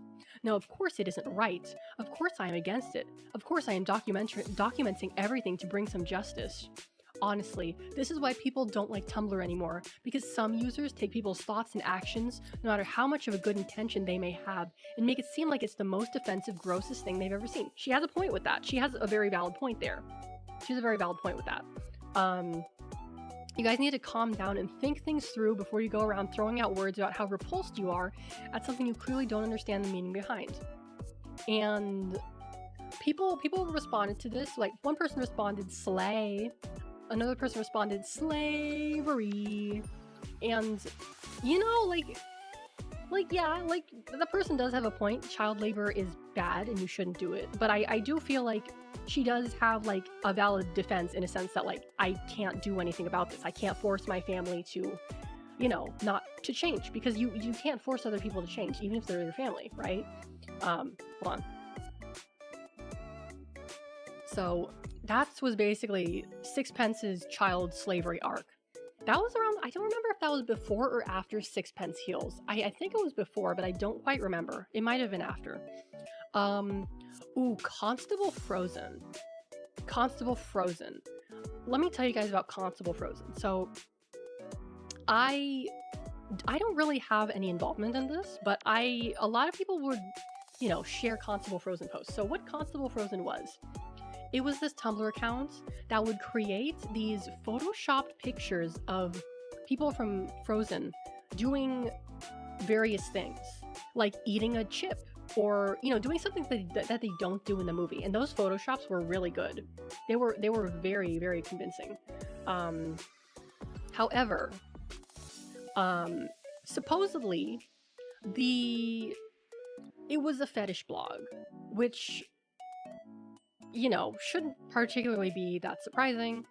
But yeah, they turned out to be A fetish blog. Oh, there's an... Can I read this article, or is this gonna be... Oh, they denied it. They denied that they're a fetish blog, which is like, you know, you gotta deny that. You gotta deny that. But yeah, they were basically just like photoshopping, like, there's a picture of Elsa with the samurai sword for no reason. There's a picture of Anna with a knife trying to kill the dude. These are really good edits, by the way. I should show you one of these edits. Like, I don't know the name of the dude from Frozen, the bad dude, Hans or whatever the fuck his name is. There's like a gif of Elsa appearing out of a Pringles can. Can I save this image? Is this a WebP image? Can I save it? Oh, I can save it. I'll show you guys this image. Let's see. Give me a sec here. Where is the... Here we go, I'll change it. Here we go. So this, like, is the kind of stuff that they would do. Like, some of it was grounded in reality. Some of it was, like, more just based in the universe, right? But this, to me, is, like, a little bit suspicious. A little bit strange. Just a little bit. And the fact that it's photoshopped so well, look at this. Look at this. That's a decent job. There's no, like, the hand isn't like clipping. There's like a shadow there. It's so well done that it makes one suspicious, right? It's very sus. It's very sus. And people didn't really catch on to the fact until it took people like a while to catch on to that fact, you know? But they would basically make these edits. Every single day they would post an edit. Every single day. So there was also, they did Tangled too. Apparently one of their posts, the post is gone. I don't have a picture of it. Supposedly one of their posts featured 3 characters depicted in explicit bondage situations, and one character is wearing a ball gag. So, you know, that's kind of the straw that broke the camel's back for a lot of people, I think. And okay, this one is really weird. I'm gonna show you guys this picture because it's like, actually, can I? Okay, yeah, I can. This picture is extremely, like, concerning, and I'll give you the context behind this picture. Let's see. Here we go. So, I know what it looks like, and it makes me uncomfortable just as it makes you uncomfortable. So we're both uncomfortable, it's fine. So this is from a series of images where Anna calls Olaf and asks for ice cream. Olaf chugs a glass of milk, he jumps up into the air, and he, how do I say this politely? He vomits the ice cream into Anna's mouth. And there's a gif of this where they're like both moving up and down. I don't know how to post gifs on OBS. I don't know if I could do that, but... And, you know, there's a picture of her with, like, a milk mustache, I guess, the remnants of the ice cream, and she seems very happy. Karak, welcome in. You came at an interesting time. Then, oh no, this is worse. Okay, so the same thing. Elsa's like, I want ice cream too. And Olaf jumps over her, and instead of, like, vomiting the ice cream into her mouth, he vomits the ice cream all over her face, which, you know, looks a certain way and evokes a certain sentiment, I suppose. So, you know, there's definitely a lot of very sussy, very, very indeedly sussy. It's basically kind of, I think it's, this was around the time of Elsagate too, I believe. This was around the time of Elsagate. So it was a similar situation where you have these, like, non-explicit pictures of characters in explicit situations, right? Like, the pictures themselves are not explicit, they do not contain nudity, but they are, in a sense, sexualized and very much, like, indicative that someone has a particular taste, shall we say. So that's Constable Frozen. They did a lot of stuff with other Disney movies as well. So let's see. I don't have. Oh, here we go. He replied, definitively, my blog is not a fetish blog. I hate vor. Okay. That sounds like something that someone who likes vor would say, to be honest with you. That sounds like someone who's into that. Like, that sounds like something someone who's into that would say, right? Like he's clearly covering his own ass here. He's clearly covering his own ass. Because if he admits it, then, like, he's gonna lose, like, all this attention, right? So, you know. Oh, here's the one. So he was interviewed. Yeah, wildly defensive about things we didn't say. So, yeah, exactly. Because, actually, no. The interviewer asked him if he was familiar with vor. And yeah, that's why he said, I hate vor. Yeah, tell me their names so I can avoid them. So the interviewer asked him what happening in the Tangled post that was like the bondage post. And he answered, well, and did not elaborate.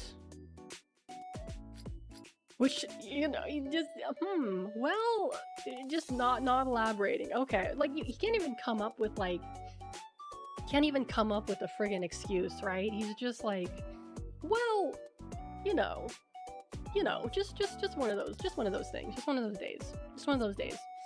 Let's see here. I think I got time for one more. Let me see if I can find one in here. Okay, this is the one I was talking about earlier, the Komaeda Kin finger post. So, basically, there was an incident that occurred on a Discord channel where a Komaeda, the character from Danganronpa with the white hair, a person who was kinning that character, made an audio of them cutting their finger off and supposedly vomiting afterwards. They had to go to the hospital, allegedly. Someone who was part of the Discord posted what happened before it got deleted, mentioning that the Komaeda guy cut his finger off. And now they're saying it was a prank to see how people reacted to show how Komaeda-kin they are. So apparently it was fake, but a lot of people believed it for a while. Yeah, let's see. I could do one. Oh, the Homestuck bucket video. So, you know, as I said, oh, this is a video. Oh, the video is unavailable. I can't show you the video, but I've seen the video. I can describe it. So, as I've mentioned before, Homestuck fandom had a very, very negative reputation within the cosplay community, I would say, because Homestuck cosplayers were regarded as like the most obnoxious and annoying cosplayers, like out of everyone else.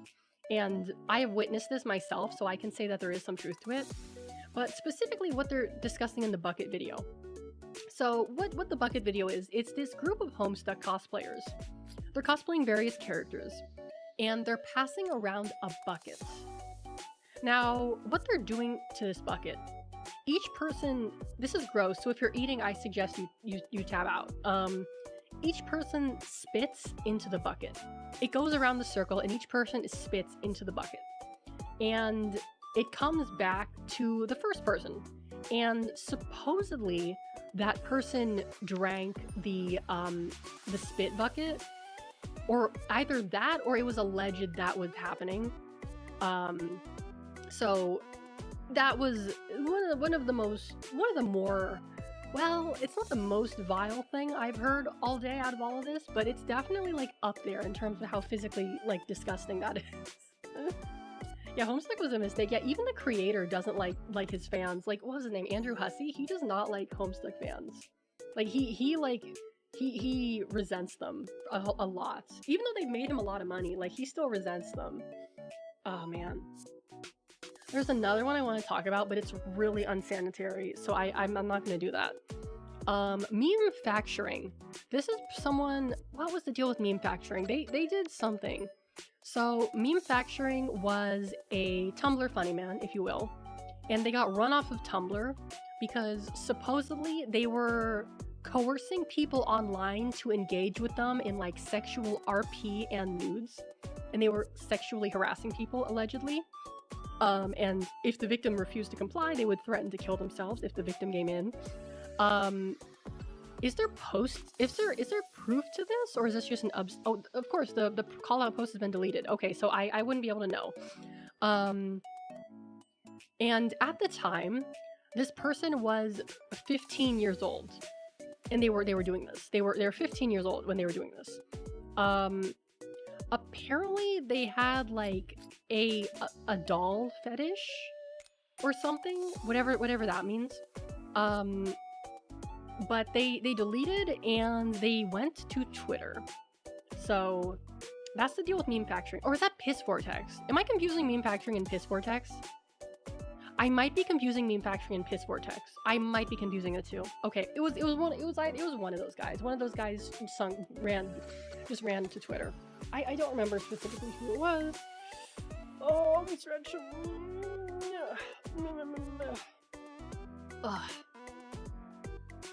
Oh man.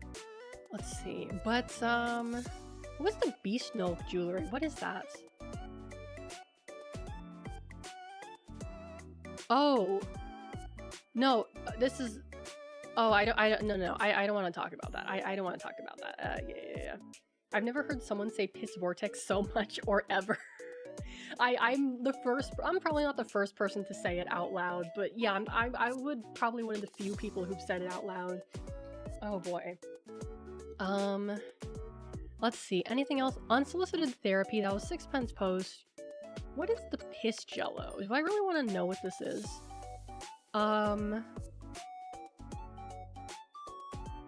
Oh, this is unsanitary. I don't want to talk about something that's unsanitary.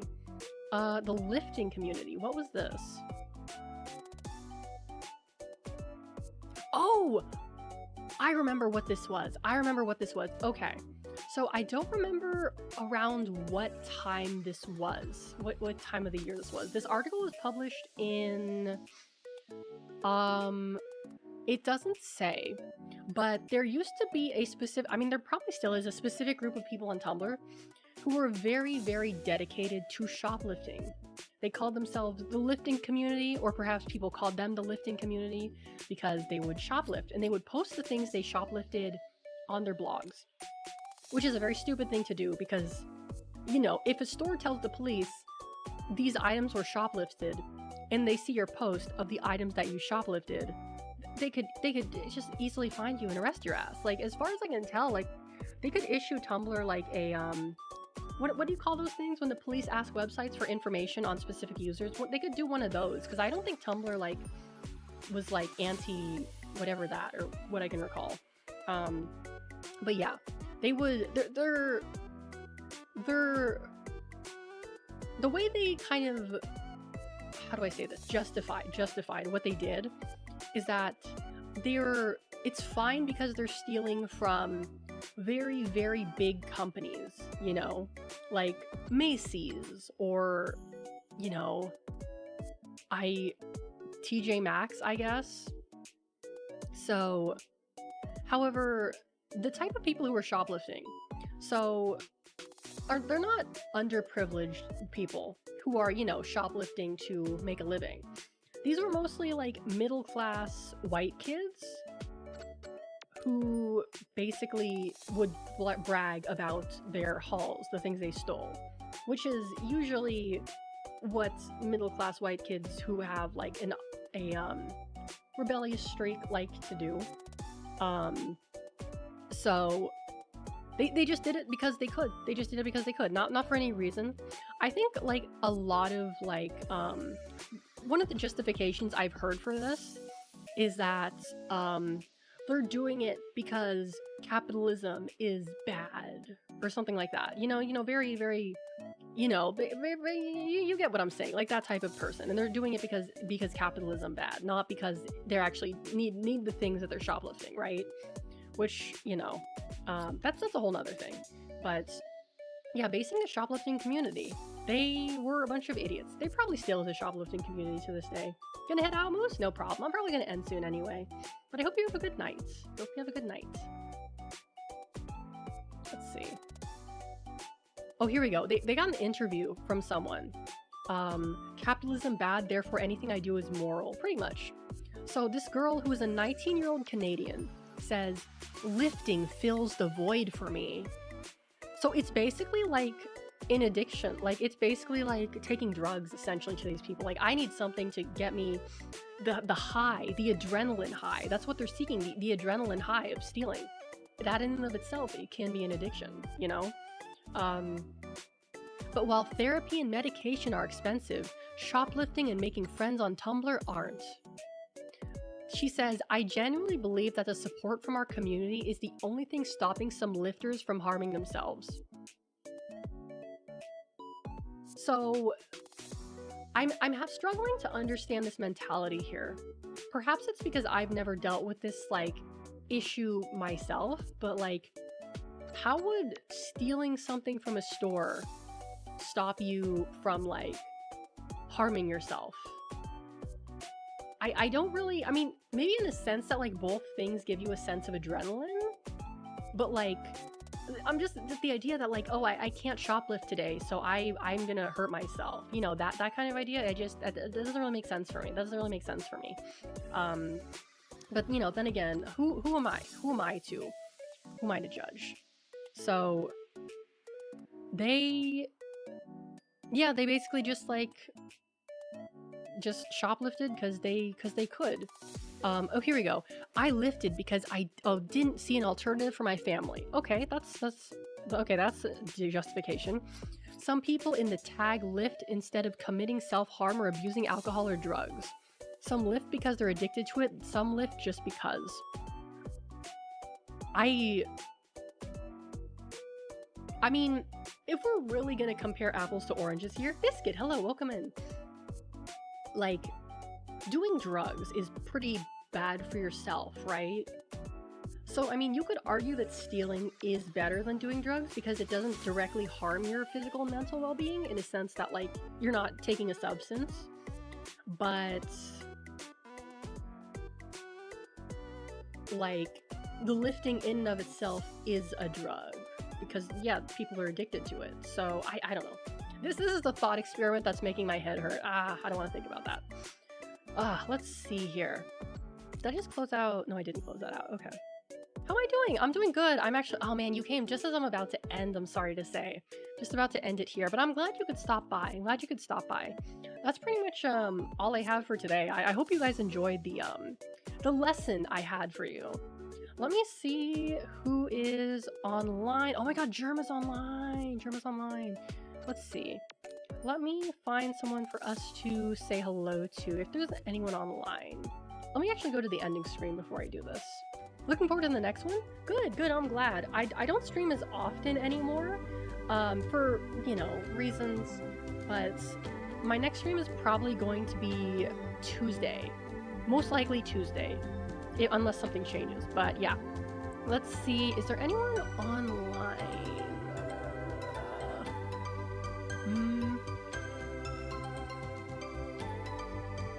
How long has she been up for? Oh, just like an hour and a half. Okay, I'm gonna send you guys over to Soarer. I haven't rated Soarer in, like, I don't know how long. I think I rated Soarer. It doesn't matter. I'm ready to send you guys to Soarer, who's playing Voices of the Void. But before I do, I hope you all have a wonderful, wonderful morning, afternoon, or evening, wherever you're from. Hopefully, I'll see you all next time. Bye-bye!